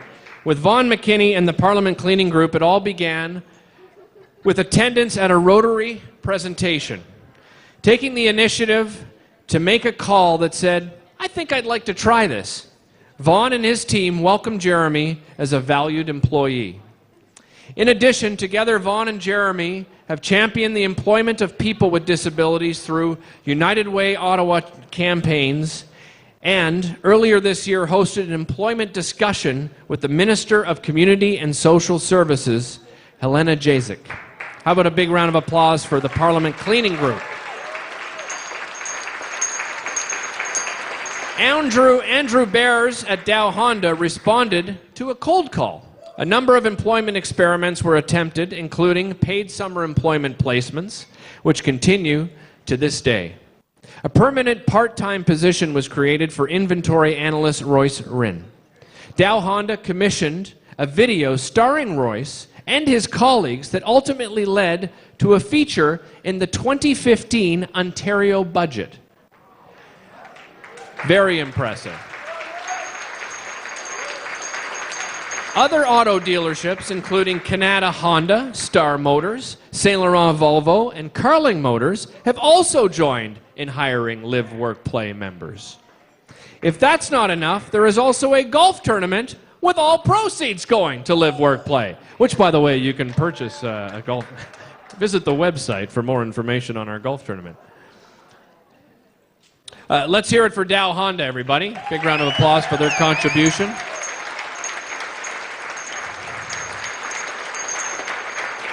The day in 1998 when MBNA Bank of Canada representatives walked through the doors of the old Special Needs Network office at Bronson was filled with as much confusion as it was with excitement. What did these nice people from a banking corporation want with a local charity that was barely off the ground? Following many years of an evolving partnership that included sponsorship, volunteerism, and support for our summer programs, a commitment was made to hire people with intellectual disabilities supported by Live, Work, Play. The relationship has continued through a merger with Bank of America and now TD Bank.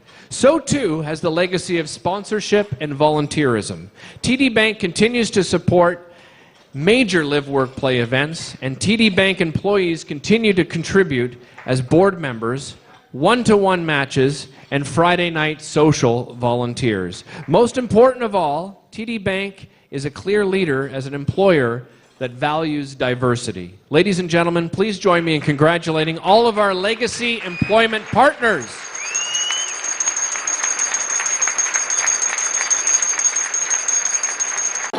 Now we move on from 2010 to 2015, the last 5 years. 2010 to 2015 were the years of making it happen.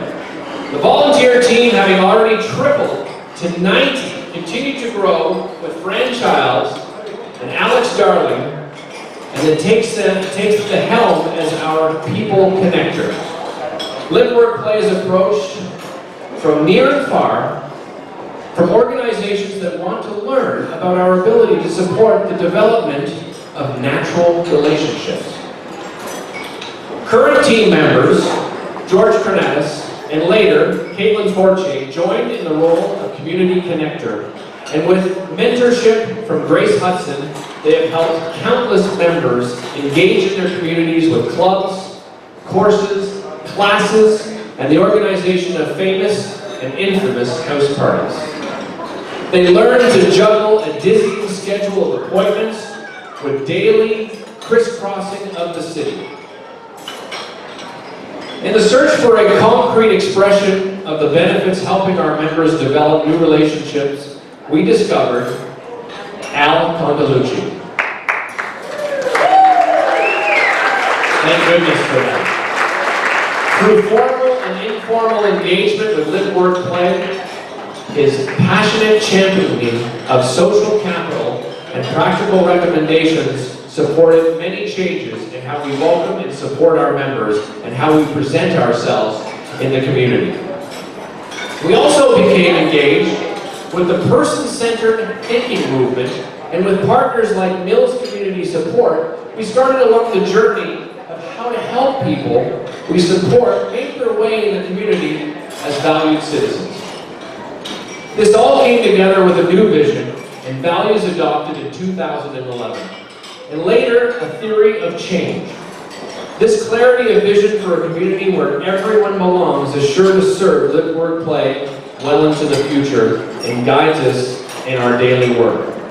Keenan and Julie received individual recognition with various awards, including a Community Builder and Top 40 Under 40 in 2013. The entire organization was celebrated with a United Way Community Builder of the Year Award. Incredible accomplishment.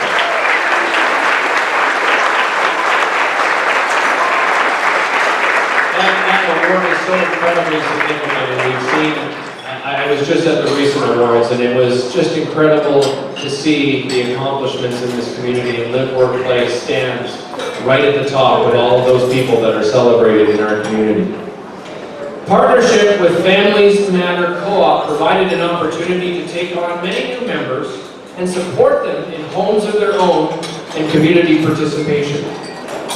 We had an explosion of third-party golf tournaments, starting with a partnership with Rotary Club west of Ottawa, followed by Business Networks International and the Dow Honda Star Motors Canada Honda tournaments. We love our golf tournaments at Live, Work, Play, and the best part is we love the fact that you raise funds for a fabulous organization like that. So a big thanks to all of those members. Third parties are a big part of helping any organization, so we appreciate your support. Many special events stand out. Live, Work, Play started to command big audiences on the international stage, headlining state conferences in Wisconsin and Washington, and multiple presentations to the Association of People Supporting Employment First in California and the YAI Network in New York City. On this side of the border, Community Living Atikokan and Community Living Thunder Bay consulted with Live, Work, Play about evolving their day supports and residential supports, and are now working together on a province-wide inclusion project. Participation in the annual learning community for person-centered practices has also been a highlight and an important opportunity to connect with others. Speaking of employment, 2010 to 2015 will be remembered for jobs, jobs, jobs. Music to our ears.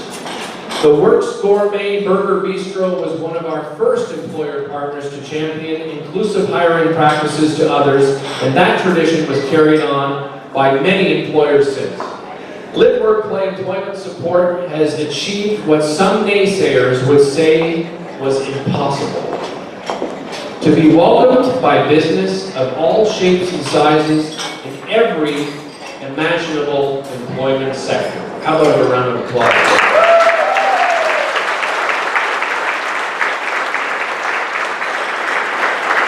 The Employment Task Force, established in 2013, has helped develop 40 jobs, and counting, I'm happy to say. Some excellent employment support staff have come and gone, and just like that, Paul Leduc finds himself in a leadership position with Jacob Pollock and Tim Ropchin on the team, plus Kelsey McDaniel and David Tushingham helping out with summer employment this year. Thank you so much for your support. And my apologies for probably mispronouncing all of those names. Travel support evolved with the times. Instead of traveling around the world, talking to ourselves, we joined bus tours with 50 other travelers and journeyed to Nashville, Boston, Niagara Falls, Quebec City, and other locations near and far. Club Med Turquoise became our winter home away from home. As it happens, two wonderful young ladies we met on the bus on a trip to Chicago are here tonight. Grace Newman and Candace Kane. Please stand and give us a wave. Where are they? Grace and Candace, where are they? Well, there they are.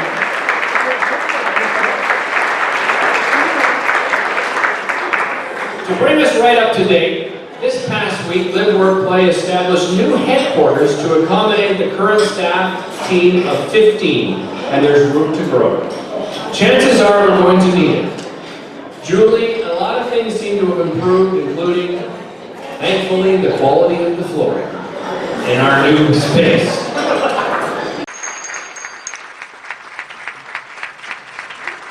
Now this is a time to recognize volunteers, and it's something near and dear to my heart. I'll give a little shout out to Rogers TV, because the crew often that you see at any event includes a great deal of volunteers. We have a group of over 250 volunteers that help us in all of our programming, and including the 13 that work on Daytime Ottawa each and every day, a live program, and they volunteer their time. All of our OHL hockey, our high school, our college, our university, all volunteers, and we appreciate them.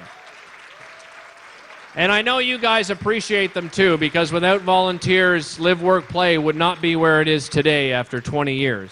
I'd now like to invite Cecilia Taylor and Wendy Mitchell to please join me up front in helping presenting our next awards.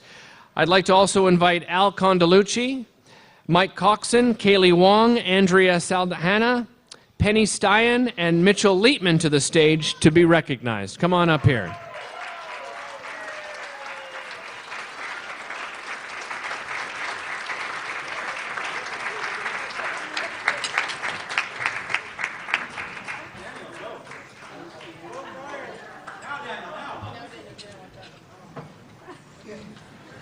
One moment! My food vibrated!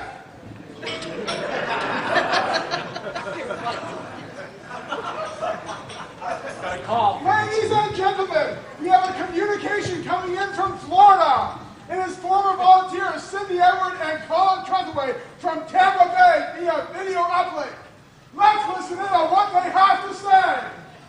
Hi, I'm Cindy Edwards. And I'm Colin Trethewey here in beautiful Tampa, Florida. And we used to be on the air in Ottawa. We both worked at the television station there, and now we are here.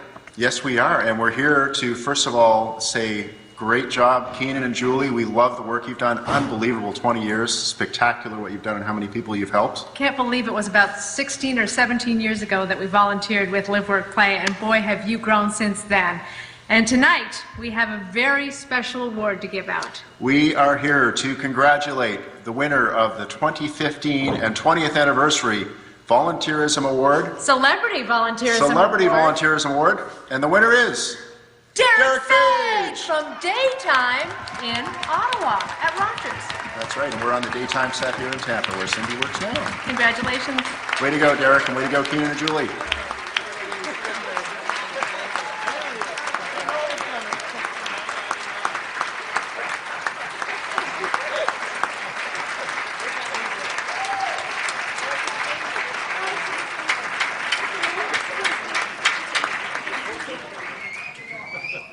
Am I to say something? Wow, okay. That is unexpected. All I can say is we all have gifts. Every single person in life has a gift, and I just happen to have a gift of the gab. I started doing this show 11 years ago, and ironically, same name as Cindy's show, called Daytime in Tampa and Daytime Ottawa. And from the very beginning, people started asking me if I'd be comfortable coming and supporting their particular organization or charity, and I went in full speed because of the fact that I had so many great contributors to my life over the years. I had so many wonderful mentors. I mentioned that my wife is proud when I say I'm the face of incontinence in Canada now. Yeah. There's a lot of jokes there, let me tell you. There's a lot of jokes in the family, and that came up recently. As I mentioned earlier, I was born with incontinence. I was born with a medical condition called an imperforate anus, which means I had none, and they had to do some major surgery as a child, and I went through tough times, bullied pretty relentlessly, and had great family, great friends that supported me, had so many heroes, and I've said in a couple of speeches that I've done that I don't remember one bully's name, but I could sit down with you and I could name every hero. I could. Every person that stepped up. And I interview wonderful people like Keenan and Julie and Al, and inspirational people, and people that are terminally ill. People with ALS come on the show. Children with terminal cancer come on. Young men like Tyler Huno, who had just recently had his great big garage sale. Jonathan Petrie, who we just recognized at the United Way Community Builder Awards. And you sit down with people like that every day, and wow, do you feel grateful for everything that you have? And that's my favorite word in life, is grateful. And I'm grateful for everything and all the support, and volunteering is easy. It's just being kind to others. That's all it takes. So thank you. That's amazing.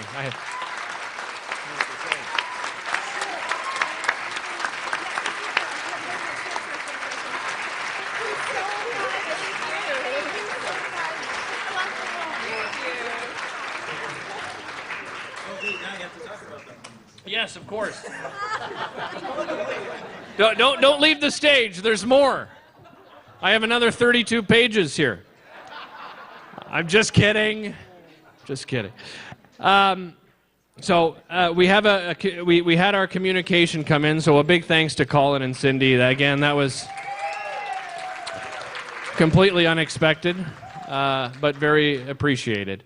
Kaylee Wong and Andrea Saldana are two standout modern-era live-work-play volunteers. They started with the organization after the days of the SMILE program had come and gone, and volunteer recruitment was focused on building relationships and supporting authentic social and recreational engagement in community venues. In their own words, not knowing they would be used here tonight, this is how they describe their experience. This is from Kaylee. From being part of Maura's wedding is definitely a special memory. In the beginning, I thought of myself as a volunteer, but now I think of it as having met new people with whom I have had a great experience in my community, and in some cases developed a friendship. Favorite activities include eating copious amounts of food at Ribfest before heading down to the Byward Market for drinks and laughter. I have so many great memories. That's from Kaylee.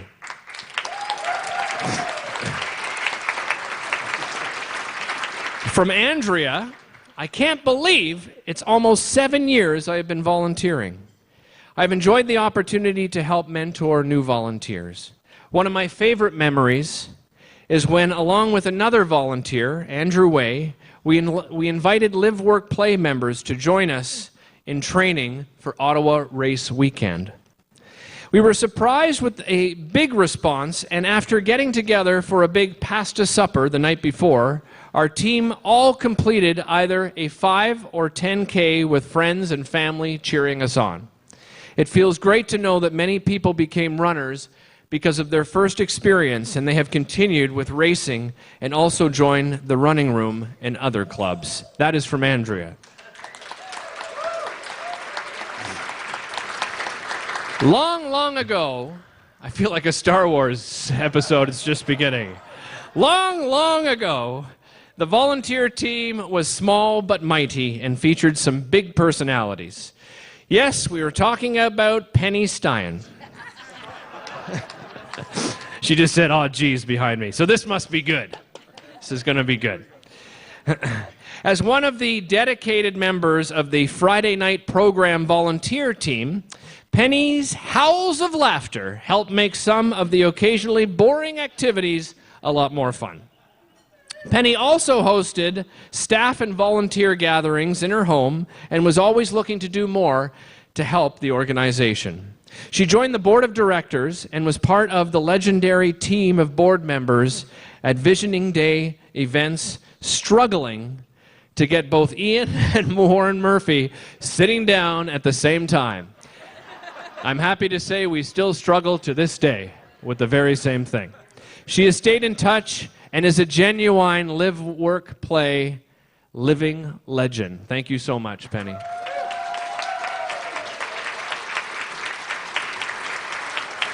With Mitchell Leitman, it all started with a simple donation of legal services to contribute to the Live, Work, Play auction.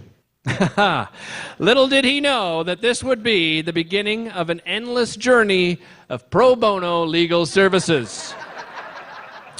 From trademarks to purchase and sale agreements, he's done it all.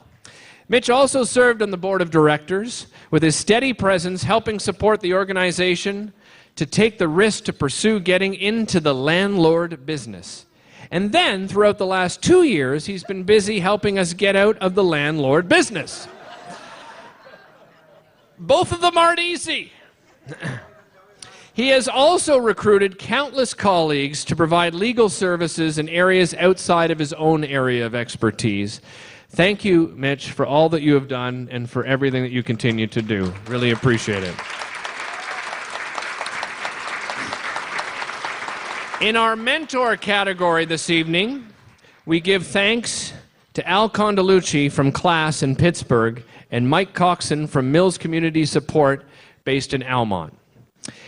As CEO at Mills Community Support, Mike simply reached out to Live, Work, Play to say, "You are doing great things. We are also doing some neat things and hoping to do more.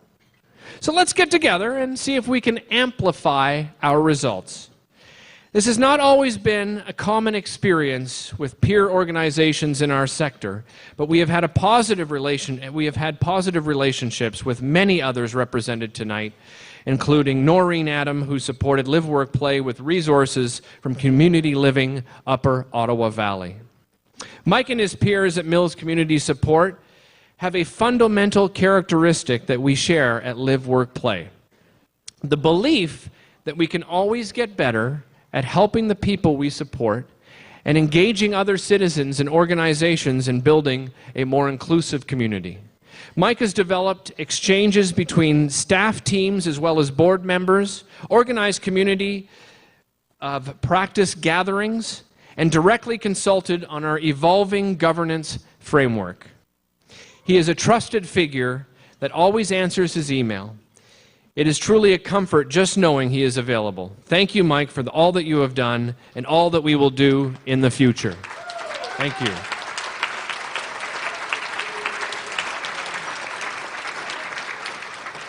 You heard Al Condeluci earlier, so it is easy to understand why his words and actions have been an impact on our work at Live, Work, Play. But tonight we wish to recognize him not only for his significant direct contributions to our organization, but also for his relentless and passionate championing of social capital, interdependence, and building community capacity. Perhaps there were times over these many decades when it must have felt as though nobody was listening. Well, Al, judging... It's just strange having you back there, Al. Just... turn my head back here. Judging by the crowds of people that turn up to hear you speak and eagerly await your publications, understanding the importance of social capital and how it impacts on everyone's mental and physical well-being is clearly a mainstream interest. Thank you for your role in making it happen to the benefit of all citizens, and thank you for making us a part of your circle, Al. Really appreciate it. Al Condeluci. Ladies and gentlemen, join me in congratulating all of our mentor and volunteer award winners. Cecilia, if you could please remain here with us for a moment. I think this would be a good time for a rabbi. Is there a rabbi in the house? I call forth Rabbi Volkov. Oh, there is. Okay. Rabbi Volkov. Rabbi Volkov to the stage. What a coincidence. Rabbi Volka's here when you need a rabbi. This is great. How are you? Good to see you. Good to see you too. I guess if you would have thought about a religious person in Little Italy, you would have guessed it was the Pope, not a rabbi.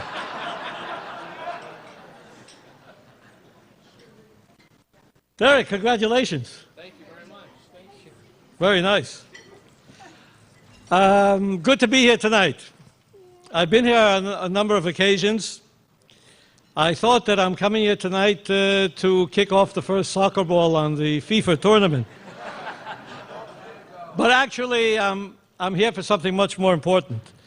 This is the 20th anniversary of probably one of the most important organizations in our city. We all talk about being an integrated community where no one is left behind and no one is ignored.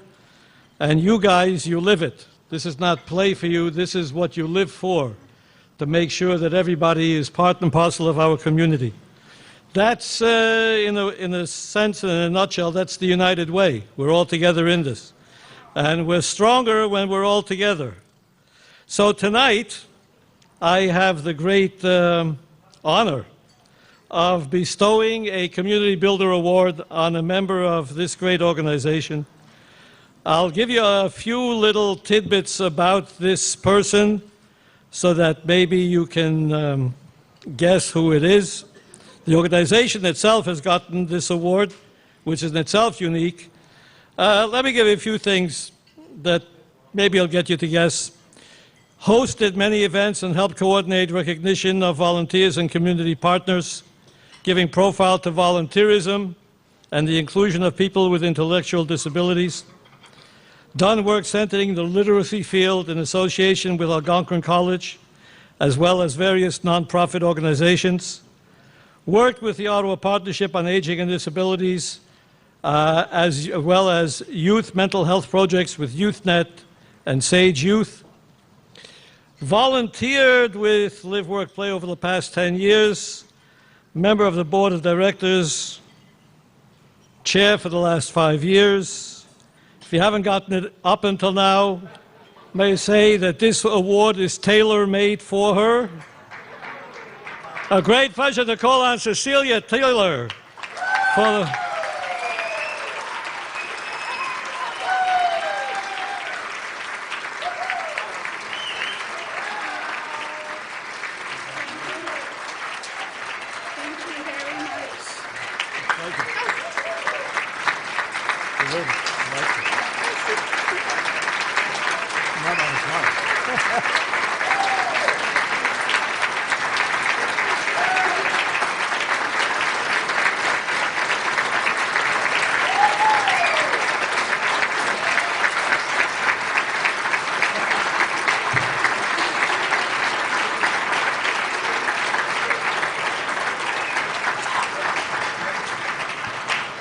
So the award says, thank you for helping to build a stronger, healthier, and safer community for all of us.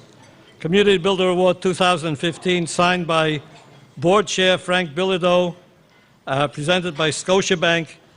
Your name will be added to display alongside names like Keenan, Wellar, Wendy Mitchell, Live, Work, Play itself, 2013 recipient. You'll be hanging at City Hall. Congratulations.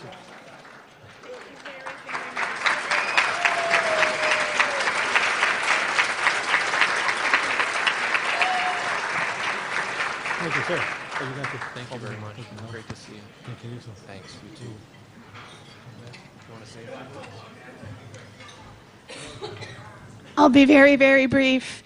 I think I have lots of people to be very grateful for, and everybody in this room is part of that group. But I want to say hello, and you've never met these folks, but I want to say hello to Lily and Courtney. And they're young women from my hometown, Antigonish, Nova Scotia, and they both have developmental disability. And they were in my dance class when I was a little girl. And they went to my school, and I'm friends with them on Facebook and have been forever. And they're just a part of my social capital. And I thank you all for being a part of my social capital as well.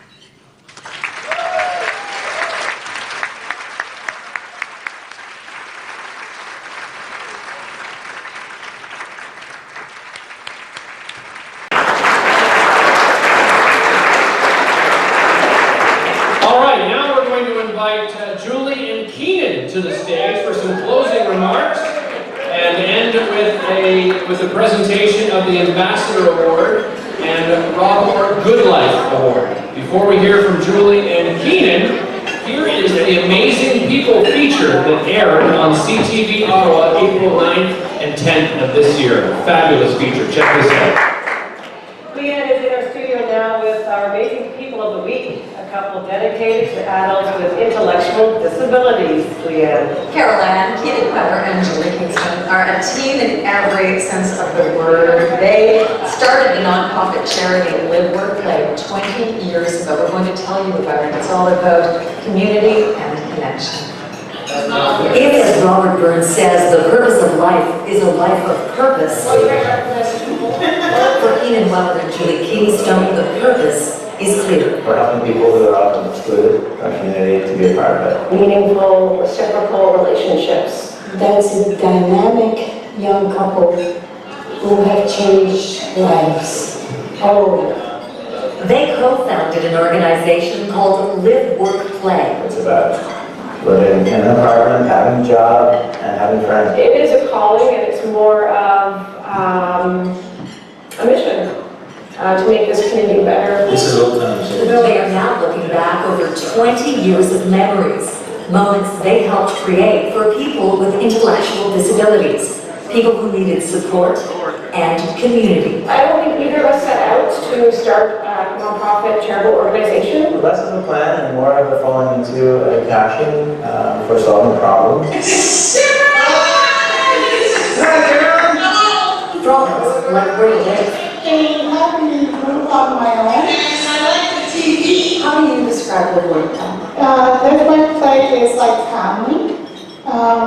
I wouldn't know what I would do without them. LiveWorkPlay has been my life saving. It's Carolyn's life saving. This is my last volunteering. Helping with an employment fit. I feel part of the community and I feel good about myself. You see people who have been told over and over and over again by teachers, by well-meaning family members, by well-meaning people, that this isn't going to happen for you.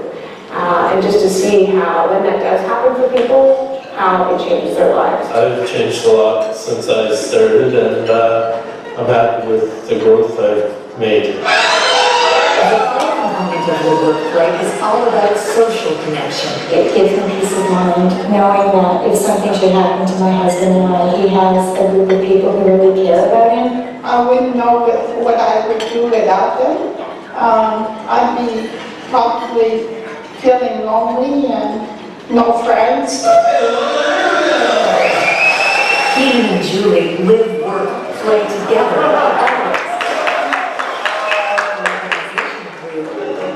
So do their commitment to each other. They married. Even a wedding speech acknowledging time spent together in the office. But Brett is 16. It was kind of like a LiveWorkPlay event with some family members who came along. Their union, personally and professionally, has enhanced many lives. Here we are 20 years later with supporting over 100 people and 155 volunteers and 12 staff. Their work has been acknowledged, awards received, but for Keenan and Julie, still the simplest of successes make all the difference. Welcome to your place. People get the key to their apartment, people that get their first job and their first paycheck, but also things like people that make a real friend. Well, it is great to have Julie and Keenan in the studio with part of the family, and it's a always a lot of laughter with LiveWorkPlay, and people came forward and said, "Oh, was that your wedding? Good flashback for you." Well, Julie and Keenan, the last night we were actually able to see the story to air because we're on your annual fundraisers, which went really well. It was a great time. $40,000. So. We're going to introduce all of these players because the organization, as we said in the story, is all about relationships. And a lot of you have had long-term relationships. Paul, you have known Julie and Keenan for a very long time. Yes, I do. And they mean a lot to you. Maybe you would explain. Well, I first explain because before I get in my first time I get in, I met Keenan and Julie. They're wonderful, wonderful people. Well, I know that you've become a spokesperson, and you work at County Board of Housing. Yes. You have for a long time. Did Keenan and Julie help you with that job? Oh, yes. And your friend Nick, you're just learning about this organization, and Nick, your observations have been see the difference that LiveWorkPlay makes and has made and is making in Wellar. And I feel like I'm blocking Cooper. And I don't want to block Cooper's life because you've been a part of this family for a long time. Yes, I have. What have Julie and Keenan done for you and how have they changed your life? It's been great. I mean, I'm a job on my own, working on my own, live on my own. Where do you work? I work at TV. Great. Could I borrow some money? It's always good to ask when you're on TV. No, it's been great. This has been a good experience for everything. And you know, Andrew, who's standing next to you, you were a huge part of the LiveWorkPlay family. That's right. Keenan, we would have your fellow in the crowd. Andrew, you're an employer. Tell us about your relationship with our relationship. Sure. In 2009, I received a call from Jen Wellar, telling me about LiveWorkPlay. I hadn't heard of it at the time. We met, and what she was saying resonated with me. So we've since gone on to hire several people to work at our different car dealerships. And you know, it's changed a lot of people's lives. And I think for Keenan and Julie, I'll get you to turn around so we can get you back in the light. It's great for an employer like Andrew to mention that because you say there was an element of invisibility for a long time that you experienced. Yes, and Andrew has actually gone on to become one of our champions, so he does employer-to-employer conversations, which is really important. That's how community changes, and peers talk to each other about good things that are happening. And Julie, when we come back, we'll sort of explain how this was a bit accidental. You had always been working in areas that were life enhancing. Explain some of your volunteerism. And people will say, I know her, but where do I know her? Well, I think I was first inspired working as a young person at Custodial Camp. And for 7 summers, getting involved with helping kids have a great summer experience and helping them get the skills to be contributors to our Ottawa community. So that's where I got my inspiration as a young person and just continued. We're going to come back. We're going to introduce this half of our studio, and we're also going to tell you about how this all happened quite accidentally for Keenan, Caroline. Can't wait to hear that. Let's spend some more time with Leanne and the LiveWorkPlay team. And there are a lot of stories here, Caroline. A lot of stories, a lot of years, and a lot of lives improved, a lot of lives changed. I do have to have Keenan and Wellar though share the story as to how this work really, I guess, found you, and it's all quite accidental, but very poignant. Yes, well, for me, it had to do with misunderstanding a job advertisement, and I applied for the job, and they started asking me a lot of questions, which I didn't understand, and then I realized, okay, this is a job working with people with disabilities, and I got the job somehow, and realized it was the first time in my life I actually met a person with a label of autism or Down syndrome. And I went home that night, I was very excited because I really liked the job, but then I got really upset and sad because I realized for some reason all of these individuals in my community had been hidden from me for my entire life. And so I started asking a lot of questions. Why is this happening? How am I going to see these individuals in school or where I go in the community? And so if you really look at what LiveWorkPlay is all about today, it's kind of asking that same question and trying to get the change we want to see, which is people working alongside other people and playing and enjoying themselves. That's what we're seeing here, and actually that is probably what led you, Paul, to becoming an advocate for people with Down syndrome. I know you speak with Canada Mortgage and Housing and other places as well. Yes, I do. Yeah, so it really it just propels, the stories move along, and we have, on this side of our studio, we have Cecilia, you're a board member, you're a Prophet Algonquin. Speak to the relationship and your observations of Keenan and Julian and LiveWorkPlay. So for me, what stands out from the clip that we were able to watch earlier is that none of the adjectives that were used were things that make, they're all things that are described to Julie and Keenan regularly. They're creative, they've saved people's lives, they've made great differences in people's lives. It's not just 1 or 2 people who are saying this, you speak to anybody who's been touched by them, and this is what they say. They're analytical, they're problem solvers, and there's a lot of sacrifice in what they do, and yet they do it so willingly and with such passion and joy. And you're able to speak to students at Algonquin as a prof there about the layers of meaning. You're standing next to a mom though, Constance and Peter. Peter, I haven't introduced you yet, and you not only have 1 job, you work at the Works, you have 3 jobs. Well, I've got 2 other jobs. I work at Dress to Success on every Success on every second weekend, and I also have this job, outdoor college community cleanup work in the Westbow area of Ottawa. You're the cleanup guy, clearly, and your mom's smiling because You've sort of seen a whole, I guess, transformation in Peter due to this sort of... Well, every parent wants their child to be out and successful and happy, and without LiveWorkPlay, that wouldn't have happened. He's out there, he's got entertainment, he has recreation, he has friends, and he has a sense of terrific self-worth. Yeah, well, I knew LWP since I was 13 because I joined in 1997 after I finished public school, and I was probably Keenan and Julie back then. And LWP is what we affectionately call when I'm blocking you, Keenan. LiveWorkPlay, Jim and I worked with LiveWorkPlay for about 10 years. So, Peter's story, Cooper's story, Paul's story, there are so many. Carolyn, who we met in the piece. Describe the work and describe, I guess, the mentors. Yeah, for sure. So I started about 10 years ago. There was 4 staff at the time. We managed to grow. We have 12 staff. We support over 100 members, and it's a great place to work. I'm really passionate about what I do. Julie and Keenan are dynamic leaders, and it just sort of speaks to everything. We're so glad to have you all in the studio. You know what I love about this community is the more people in the community. I'm sorry, my kryptonite's hug back there. I've ruined a TV moment. So sorry, Paul. The reactions you get, and as a result of people seeing the story, we know that there'll be more community partners, and congratulations to our amazing people.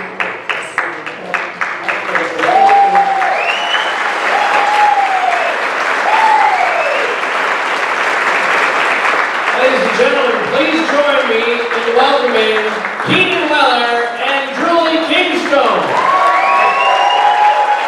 I think I just stole Daniel's fire. I didn't read the bracket.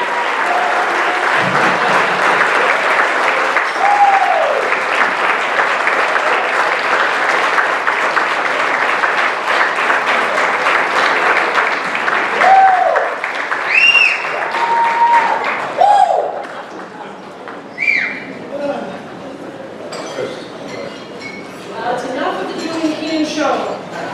In the next 20 years, when we come together, it will not be about Julie and Keenan. All right. So we want to ask all of our wonderful LiveWorkPlay staff to come up to the front. And there's more than 12 now.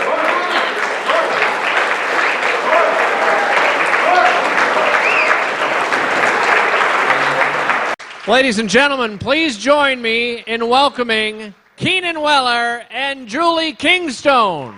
Come on up here. Oh, I think I just stole Daniel's fire. I didn't read the bracket.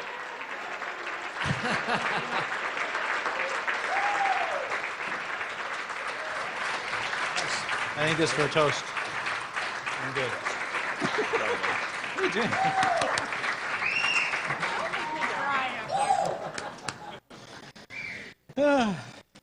Who's first? You are. Well, it's enough of the Julie and Keenan show. I hope the next 20 years, when we come together, it will not be about Julie and Keenan. All right. So we want to ask all of our wonderful LiveWorkPlay staff to come up to the front. And there's more than 12 now. Come on up.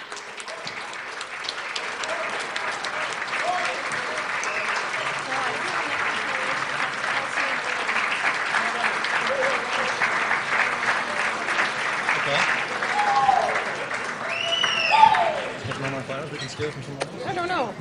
I could steal maybe one. Can I steal one flower? Sure. Yep. I guess so. One goes. Keep it simple. That good. Yeah, different flower to each person. We can do that. No. Party in front for Jacob. Oh, okay. Come over here. One flower for David and one flower for... From this book or from all of them? Just take one from each. It's really stuck in there. Okay. Whoa! I'm told to do this. Don't bother. Hey! That was predictable. Oh! Hope that's all recorded. Okay. You can give them these. So you can see a lot of familiar faces up here, and we have a few new faces. So we're going to start with the newest faces, and thank you, and introduce you, and thank you so much for joining the LiveWorkPlay team. So we have David Tushingham and Kelsey McDaniel. Give the crowd a wave. They're here.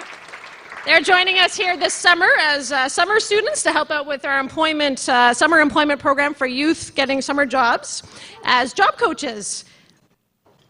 David is returning from last summer, and he is a student at Carleton University, hoping to become a police officer when he graduates. And also new to the team, Kelsey McDaniel, and she will be assisting us with employment, and she is a referral from a fantastic partner in Ottawa from Woodruff High School, Jamie Hewson. Welcome, Kelsey and David. No problems.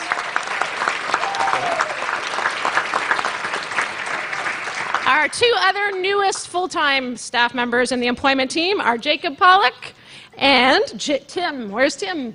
Tim Rupton. We're sorry that Keenan has ruined your day. So, we weren't supposed to talk about Julie and Keenan, but what just happened was a perfect example of her partnership. I made her swear we will not change anything about the agenda, and she said, "We don't have enough flowers, can you try and get some out of this bouquet?" And thus, we have these. However, without trying new things, nothing happens, so it all works out. But there's more. Someone like to hold those extra.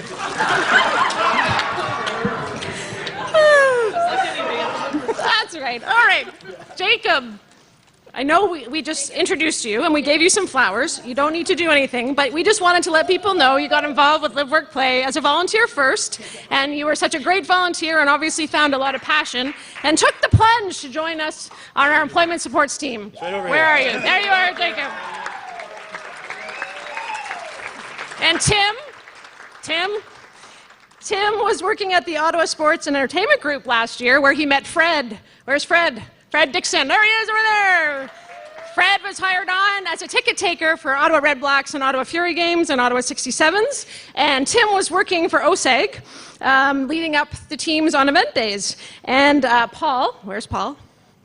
Paul, who was on our employment team, met Tim at Lansdowne Park doing some job coaching. And when we had an opportunity for a job coach and a job developer, he thought Tim would make a great addition to the team. So welcome, Tim.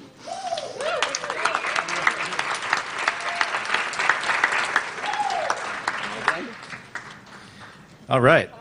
I get to talk about the 2 to 5 years of service group. Alex Darling is heading towards 3 exciting years as our people connector. She's on her way to Sudbury right now to take part in a wedding, but we thank her very much for the great work she has done in advancing our recruitment and support for volunteers, Friday night meetups, and one-to-one matching. Caitlin Forche, thank you, Phil. Caitlin Forche and George Kornitis are the younger generation of community connectors. Caitlin is heading into year 3, and George is on the cusp of year 4. Yes. They hold an incredible breadth and depth of knowledge about each of our members and their families, and are skilled and talented at finding the right fit for those they support, no matter how strange the path or how long the journey. Paul LeDuc has, through no choice of his own, been vaulted into a leadership position on the employment supports team after coming to us about 2 years ago. He came to work for the summer and was simply not allowed to leave. He is a terrific mentor to incoming staff and always calm in a crisis on the outside. Thanks to all our wonderful 2 to 5 years of service team members.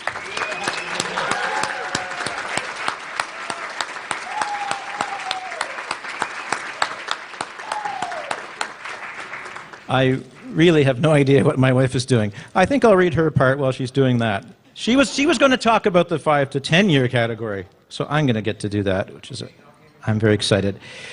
Anthony Stratton came out of Loyalist College SSW program with a wild idea. He might like to be involved with supporting people to have a good life in the community. More than 6 years later, he is a devoted and dedicated member of the Living Supports team. Although professional boundaries exist, the reality is Anthony is seen by many of the people he supports and by their parents and siblings as an extended member of their family.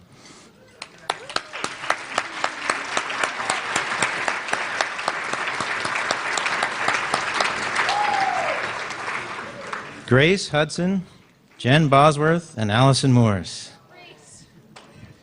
Known collectively as the senior staff, in addition to a position of respect, it brings with it the pleasure of dealing with complaints as well as any loose ends left behind when Julie and I are away from the office.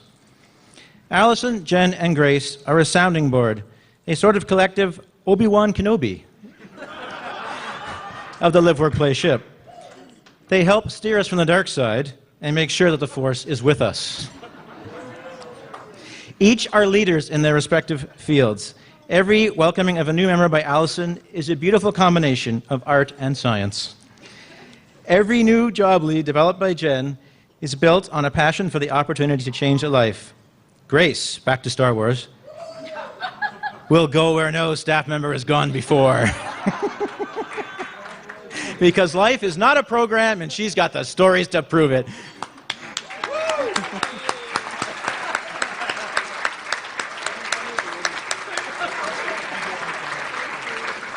Shall I continue? I'm to continue.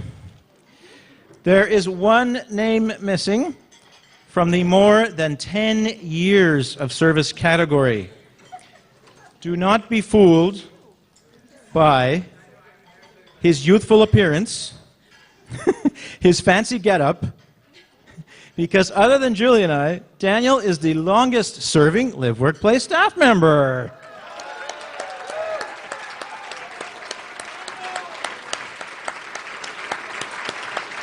Including, if we include all of his roles, such as volunteer, summer staff, and permanent staff, it amounts to 15 years of service.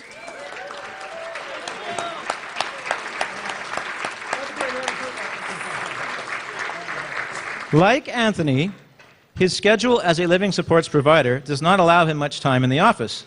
That does not mean his presence is not, wait a minute. That does not mean his presence is without gravitas.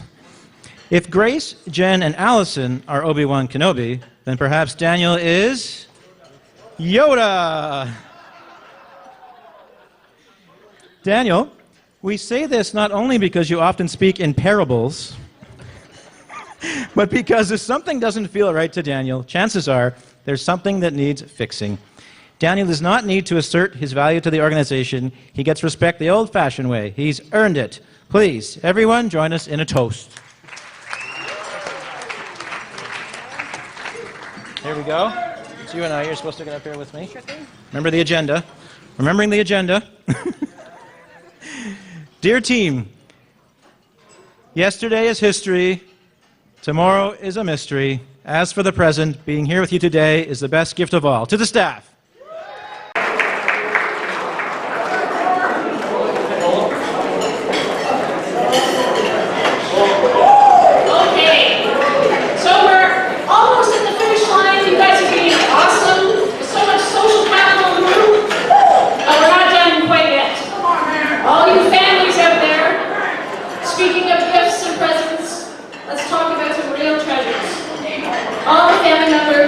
Supporters in the lives of our members. If you can stand up, please do so, and stay standing when you hear your name. If you can't stand, raise a hand. If you can't raise your hand, find a neighbor who can raise their hand. So listen carefully and listen for your name, and I hope we don't miss anyone. Sherry Willett, Joan Armstrong, David Balcombe, Sharon and Francois Barrier, stand up. I know you thought you were off the hook, but we had Elaine and Jack and Homer Perfume and Judy Huff, Betty Burke, Peter Gilmore, Dennis Brunel, Charlie and Donna Cox, Jennifer, John, Brianne and Sharon Cunningham, Marilyn, Bruce and Court Curry, Lynn and Rod Eisner. I know Rod's not here and Lynn's sisters are here instead, so stand up. Peter and Joanne Ham, Sharon and Bernie Hamilton, Betty Harris, John Dresney, David Kay, Betty McDonald, Lorraine Nicholas, Brencher and Grace Mahar, Pat and Mike McBride, Elaine and John Murphy, James Menard, Jim and Don Mullins, Madonna and Bruce Nevitt, Sheena Parwa, Giselle and Joe Doyle, MJ and Vern Peters, Simone Raymond, Eleanor and Ray Pintino, Carol Klaus, Helen and Stephen Reese, Ralph Renee, Kathy and Dan Rogers, Heather and Greg Sanderson, Charlotte Savage,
champions, courageous, tireless, contributors, setters of high expectations, teachers, purveyors of wisdom, flexible, receptive, dynamic, compassionate, positive, humorous, loyal, appreciative, kind, genuine, candid, dreamers, helpers, doers, resilient, unique, leaders, relentless, creative, fixers, committed, and loving. You make substantive and frequently unrecognized contributions. Your bravery in battling many barriers is largely unknown to the world, but we enough about your battles. We know enough about your battles to know you are true, unsung heroes of LiveWorkPlay community. Without you as individuals, LiveWorkPlay would not have thrived, let alone survived without you. We're all truly amazing and appreciated. As we all know in this room, our community is a much better place with you, your sons, daughters, brothers, and sisters, and loved ones in it. On behalf of everyone here, we are honored and grateful to be able to collaborate with you in good times and in bad to make this world a better place. So please raise a glass for Keenan and toast. You are the heart and soul of our community. To the families.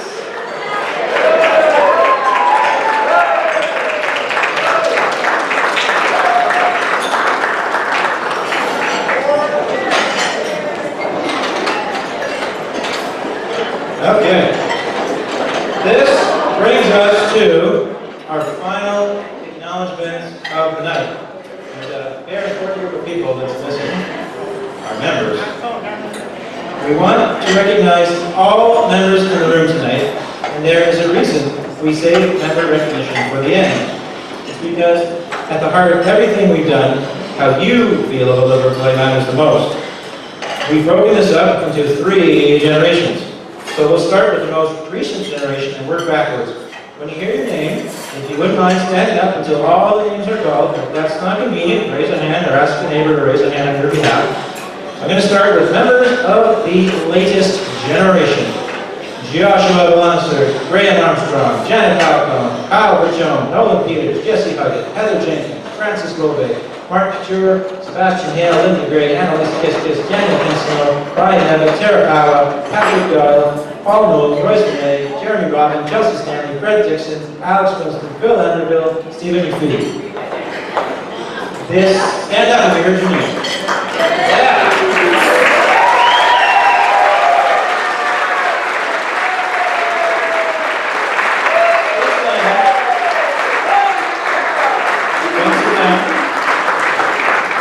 This complex cast of characters has taught me many things. There is no one word that comes to mind to describe them. So just a few quick examples of some things I have learned from them. Dance moves, Mark Couture, yes. We share similar tastes. How to brighten a room with a smile, Linda Gray, where's she at? If you get a chance, watch her smile. Projecting confidence, Daniel Pinsonneau, a teacher course, yes. And the value of a good coffee talk? Oh no. All about the coffee. That brings us to the members of the next generation. Kara Barrier, Dana Brunel, Brody Cox, Melissa Cunningham, Jordan Curry, Justin Gardner, Robert Drexney, Chris Jones, Peter Kay, Scott Mahar, Brent Manuel, Brian Manuel, Emily Menard, Stephen Mullins, Jalyn Klaus, Carol Sanderson, Matt Sutty, Allie Wilcox.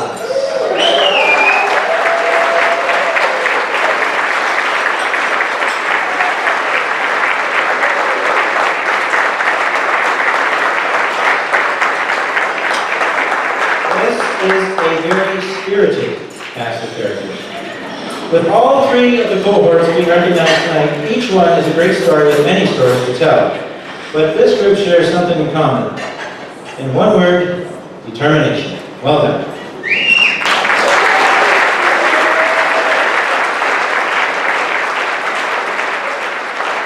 And last but not least, members of the original generation. John Lee, Carolyn Matt, Cooper Gage, Paul Hamilton, Jenny Dobson, Amanda Manuel, Ryan McBride, Ian Murphy, Warren Murphy, Lucas Rogers, Tim Seabrass, Rachel Wexler, Robin Zimick, and Jennifer Harris.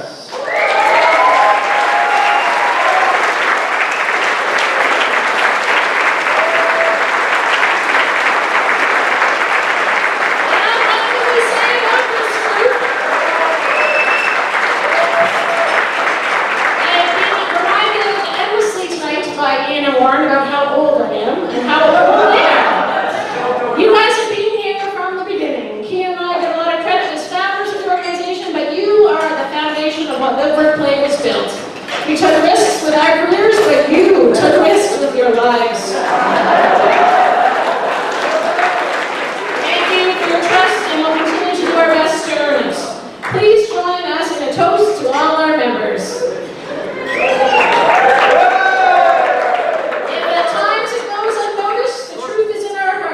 Nothing without you.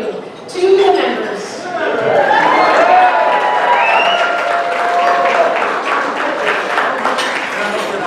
Keenan and I would now like to conclude the evening with the presentation of our two final awards to LiveWorkPlay members, the Ambassador Award and the Rob Moore Good Life Award. George Pines and former representatives of the Wellar family, come to the stage and assist us in this presentation. Keenan and I would now like to conclude the evening with the presentation of our two final awards to LiveWorkPlay members, the Ambassador Award and the Rob Moore Good Life Award.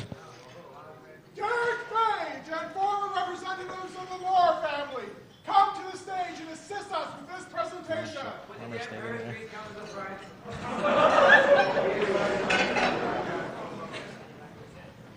They're actually current members of the Moore family. Please come to the front.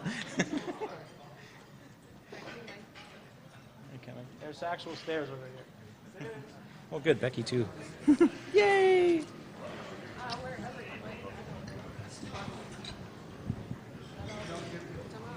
Got everything? Okay. The Ambassador Award is presented annually to a LiveWorkPlay member who has championed LiveWorkPlay in its mission to the public. We have had many tremendous ambassadors over the years, many of whom have been celebrated at our recognition events for their appearances in the media, for appearing in videos, or presenting at conferences and hearings. Jeremy Robin, Ryan Nevitt, Daniel Pinsino, Kyle Berchome, Carolyn Matt, Jennifer Harris, Emily Menard, Melissa Kenningham, Royce Rene, Matt Suddy are just some of the names that easily come to mind. Tonight's winner is a passionate champion for LiveWorkPlay for the past 15 years. The Rob Moore Good Life Award honors the memory of Rob Moore, who died tragically in the Ottawa bus train crash of September 18, 2013. The award recognizes an individual that has overcome obstacles in pursuit of a full life of their choosing in the community.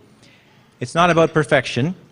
It's about the journey and the resilience of the human spirit, as we celebrated with last year's winner, Phil Anderville.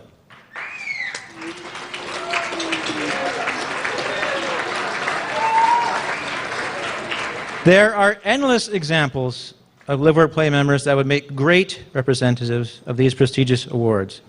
Tonight's winners are symbols of the spirit of these awards on behalf of all members. Ladies and gentlemen, I think I'll let Daniel do this. Ladies and gentlemen, please join me in welcoming this year's recipients of the Ambassador Award and Rob Moore Good Life Award. Come to the stage, Cooper Gage and Carolyn Matt. Woo!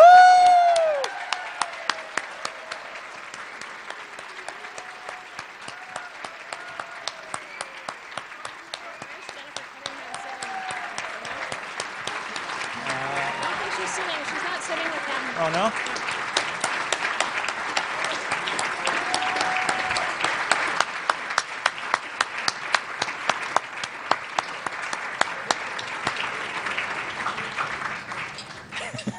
Make more room.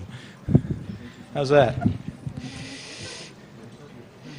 We'll start with Cooper. Cooper is our Legacy Ambassador Award winner. From newspapers, to radio, to television, to speeches, to special events, Cooper's done it all. He's even helped sell wooden reindeer. Remember that? Yeah. He's helped promote voter participation. He's championed affordable housing. I have asked him, do not start interviews with, "LiveWorkPlay is the best!" But he isn't always able to contain himself, and that's a part of his charm. But it's not only about Live, Work, Play. Cooper will help with any cause that supports his values and is a fit with his passions. And recently, this has resulted in joining Mark Sutcliffe in running events that support United Way Ottawa. Along with Ian and Warren Murphy, Cooper also volunteered to help organize this event we are all enjoying here tonight. Thank you and congratulations, Cooper.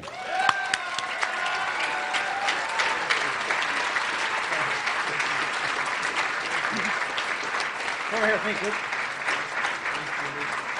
Stand beside. Yeah, over here, Cooper.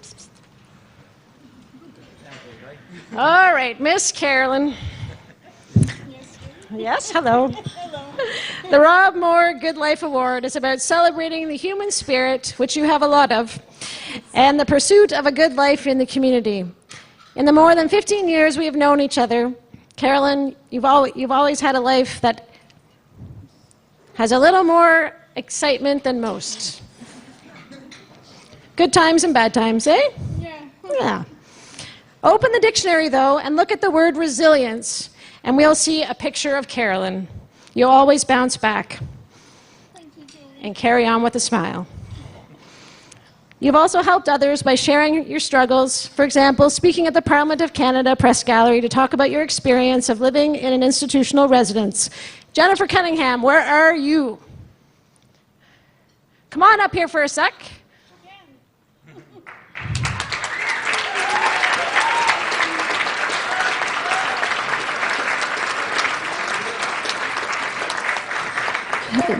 Jennifer was there for that time where Carolyn transitioned from living on Springfield to a home of her own. And we'd like Carolyn to present Jennifer with these flowers for all the support you've given Carolyn over the years.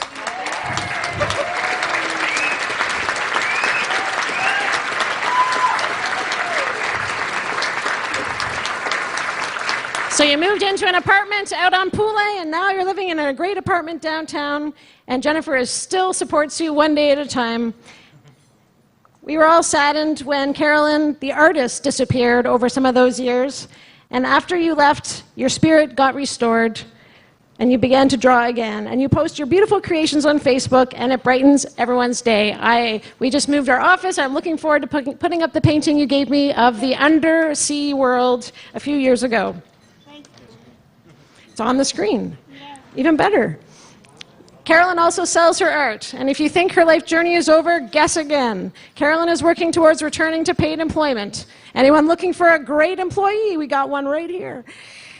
We don't know exactly what the future holds, but whatever it is, Carolyn, we know two things for sure. It won't be boring, and you'll always find a reason to smile. Ladies and gentlemen, please join us in congratulating Cooper and Carolyn, our Legacy Ambassador and Rob Moore Good Life Awards.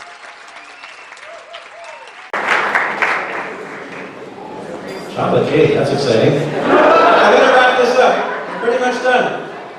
Whether this is your 15th year or your first year, on behalf of Julie, myself, staff team, the board of directors, thank you for support. And join me in one last round of applause for the incredible Derek Fay!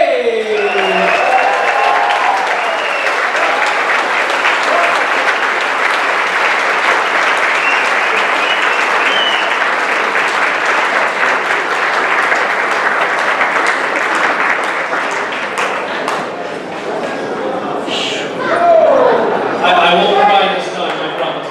I just want to say what a great honor when Keenan reached out to me, asked if I would come and MC this event. He actually gave me the wrong date. He said it was Friday, June the 5th, and I said, oh my God, I'm going out of town, I can't do it. And I was so disappointed. He said, oh well, I'm not asking anybody else, we'll just do it in-house. And the next day he emailed me back and said, no, it's okay, it's Thursday, can you do that? And I said, absolutely. And it was a great pleasure to work with this group. You guys are one of the most inspirational, most appreciative group of people I've ever met. And I do hundreds of events over the last 11 years, and this is on top of my list of working with Live, Work, Play. And if I ever, unfortunately, lose my job at Rogers, I'll be applying to Live, Work, Play. Thanks very much. Have a great night, everybody.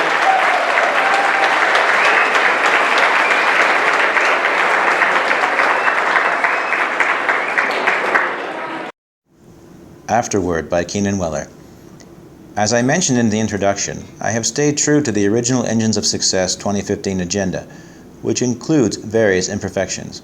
There is no right way to honor 20 years of memories over the people and organizations who have made it all possible.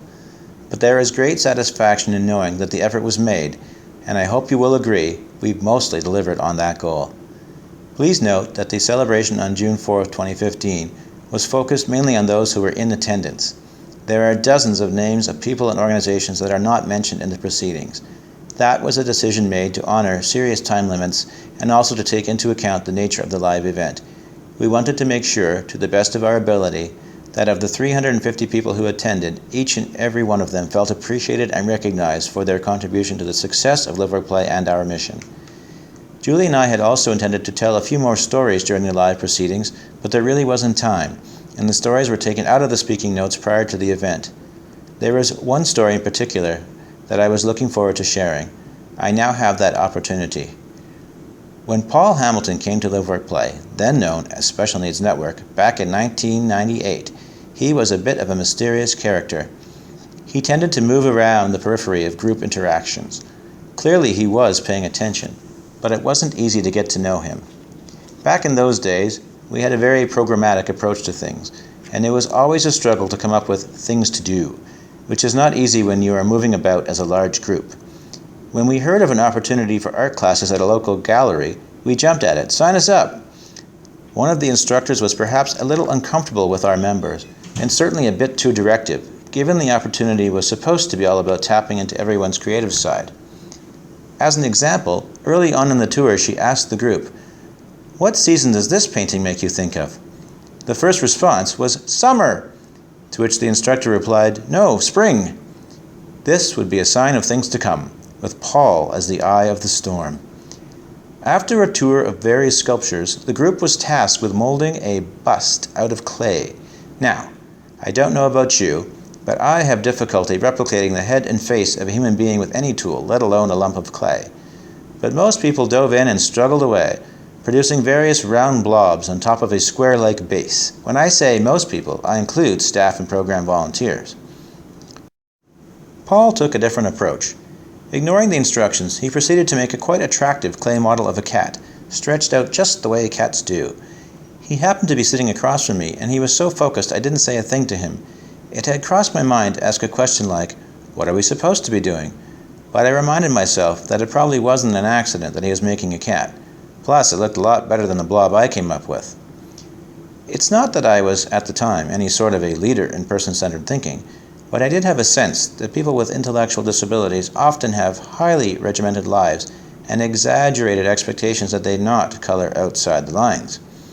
I learned that as a former teaching assistant in special education classes, as well as from my original life-changing experience with a part-time job that is referenced in the Amazing People video shown at Engines of Success 2015.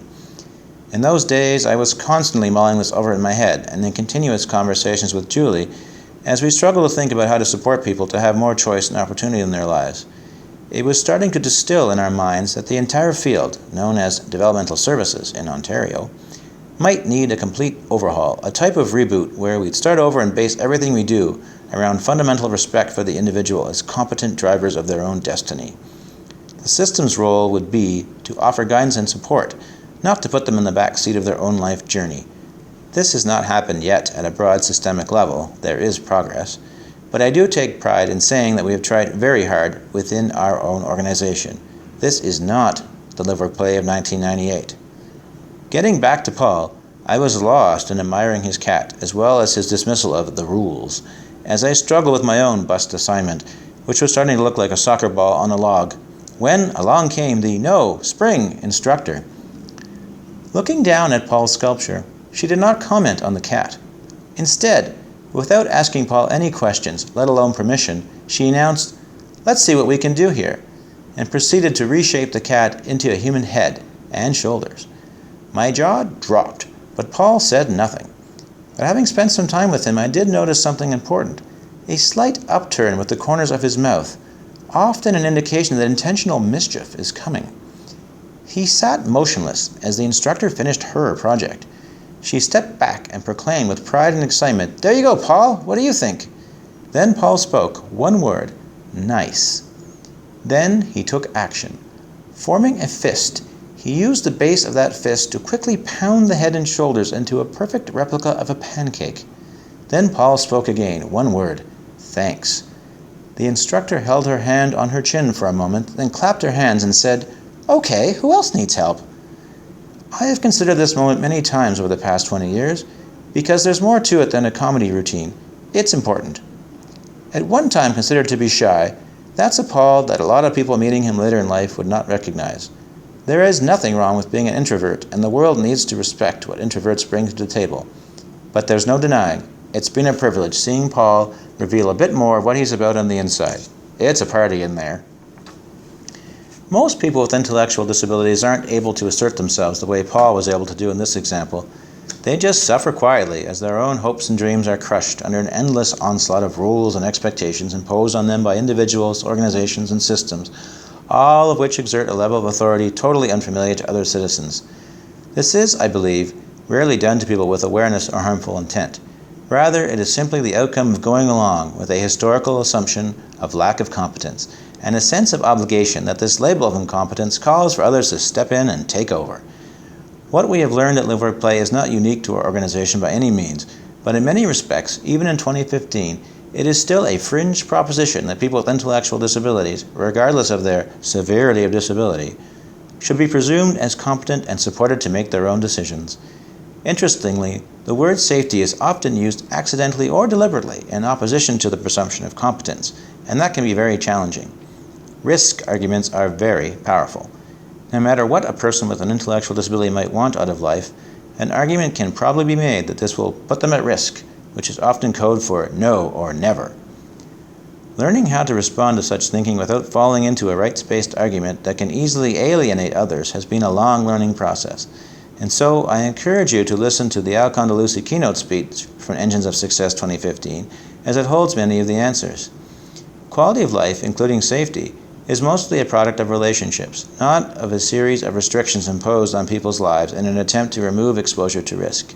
Increased social capital results in increased quality of life, including safety.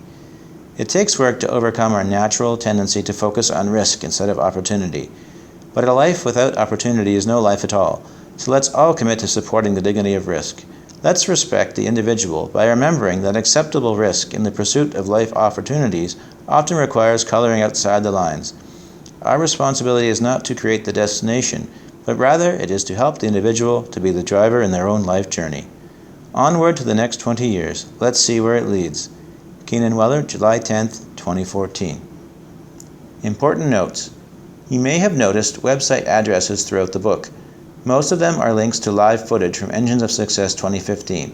If you want the full experience, you can check out the playlist at liveworkplay.tv, our YouTube channel, at busybusy.ca/capital engines-2015.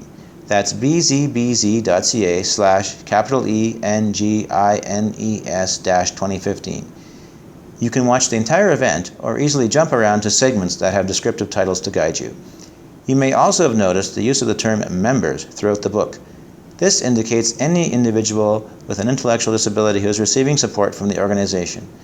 The status is not merely symbolic, but also literal. By virtue of bylaws adopted in 2004, this is the only class of individuals who are automatically granted legal membership, such as the right to vote and elect the board of directors, in the LiveWorkPlay nonprofit corporation. Do you like historical photos? You can check out the 20 years of memories shared as a slideshow before and after the event. They were a riot. The album can be found at bzbz.ca history-photos, lowercase.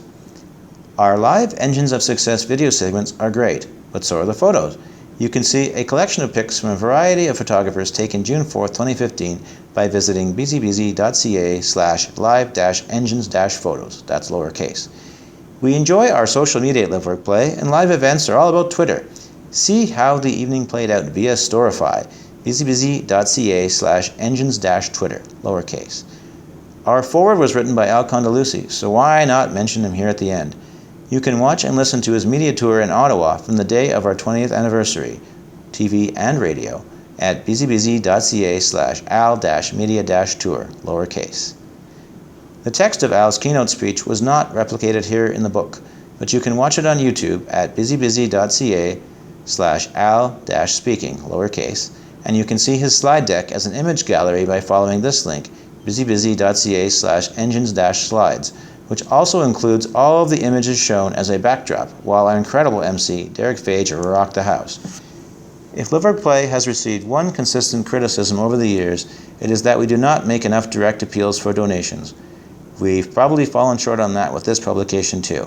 We are a registered charitable organization, and we'd certainly appreciate your support. busybusy.ca/donate LiveWorkPlay. That's with a capital D, a capital L, a capital W, and a capital P. Donate LiveWorkPlay. Concluding the book is a presentation of the LiveWorkPlay vision, mission, and values, as well as our theory of change. Our vision, a community where everyone belongs. Our mission, helping the community welcome people with intellectual disabilities to live, work, and play as valued citizens. Our values, core. People with intellectual disabilities are valuable contributors to the diversity of our community and to the human family. Live. With respect to homes, healthcare, education, personal dignity, and personal privacy, people with intellectual disabilities have the right to the removal of barriers preventing them from experiencing the community on an equal basis with other citizens. Work. With respect to paid work at minimum wage or better, short-term unpaid work, and volunteer positions, people with intellectual disabilities have the right to the removal of barriers preventing them from experiencing the community on an equal basis with other citizens. Play. With respect to cultural and spiritual life, sports and recreation, political life, and the full range of human relationships, people with intellectual disabilities have the right to the removal of barriers preventing them from experiencing the community on an equal basis with other citizens. Adopted by a unanimous vote of the membership at the LiveWorkPlay Annual General Meeting, September 23, 2011. Theory of change, a specific and measurable description of a social change initiative that forms the basis for ongoing determination of strategic direction, decision-making, and evaluation.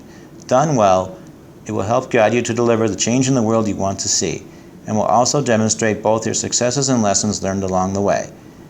The complete document is available at busybusy.ca/toc-doc, lowercase.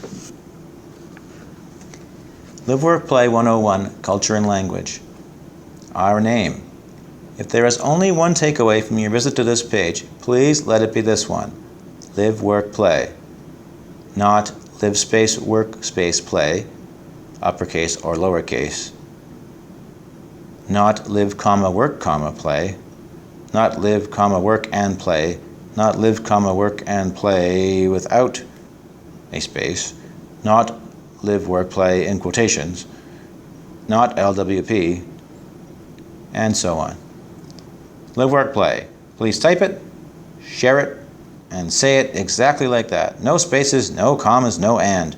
Not all uppercase, not all lowercase. The L is capitalized, the W is capitalized, the P is capitalized. Live, work, play. This is important for a variety of reasons, but without going into great detail, our name is our name. Live, work, play is what it says on our federal incorporation, it's on our charitable registration, and it's a trademark too. If you're reading this page, it's probably because you are involved with Live, Work, Play in some way, and you probably make an effort to spread the word about the organization to other individuals and groups. We don't want these efforts to go to waste. You only get one chance to make a first impression. Saying or writing LWP is definitely unhelpful, so please avoid it. Our sector is full of complicated acronyms, and we don't need to pile on top of that by changing our name into something it's not. And people have a hard time remembering a set of letters instead of a name. Everyone is always saying how our organization has such a great name, so we don't want to squish it down into something cold and lacking meaning. Who we help. People with intellectual disabilities.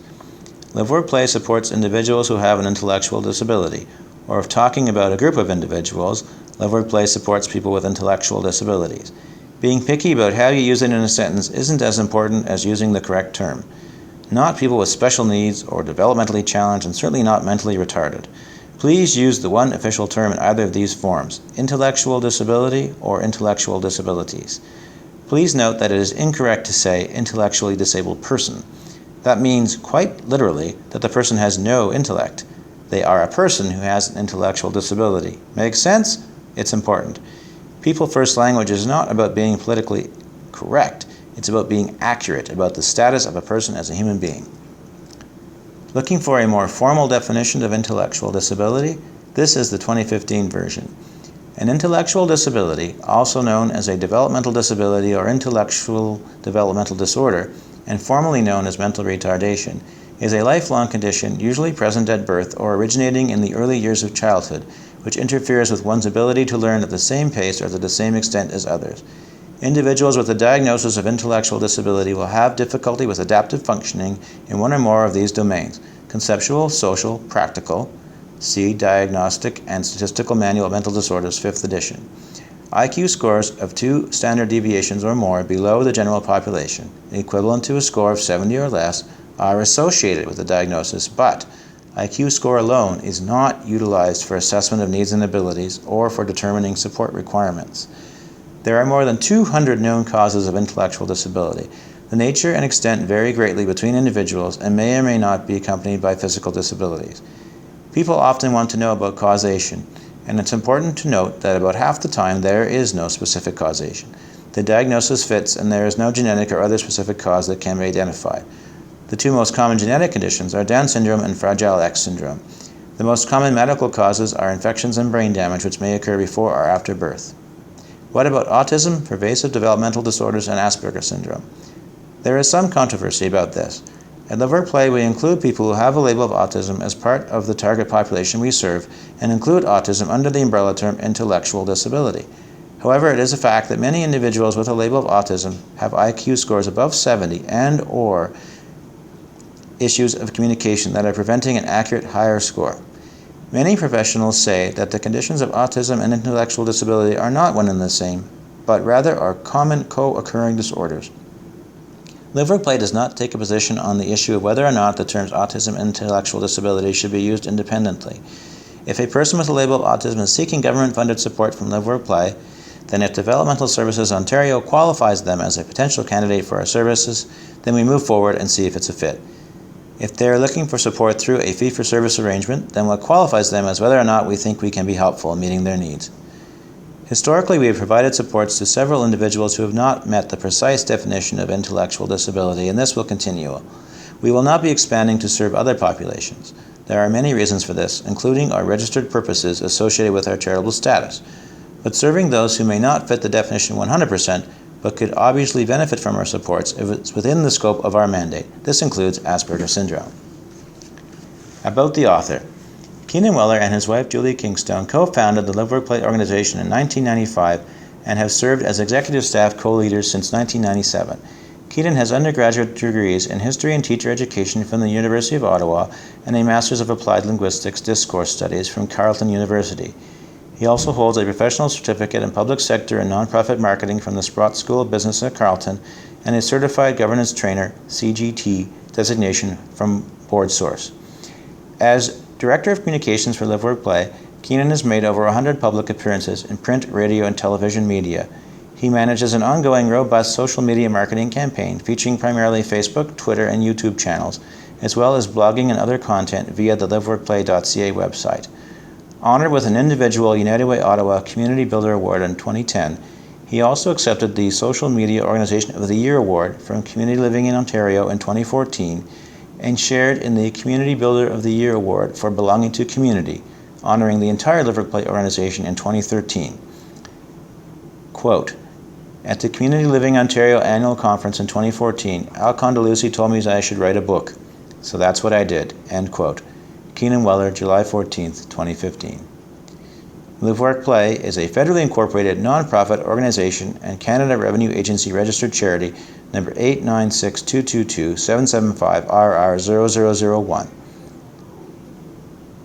Our mission is to help the community welcome people with intellectual disabilities to live, work, and play as valued citizens. Focusing on social capital and the value of reciprocal relationships, LiveWorkPlay uses a person-centered and assets-based approach in supporting people with intellectual disabilities in a variety of life pursuits, including homes, jobs, social life, recreational activities, citizenship, and relationships. For more information, read this book and visit liveworkplay.ca. This book has ISBN number 978-1-32-054141-1.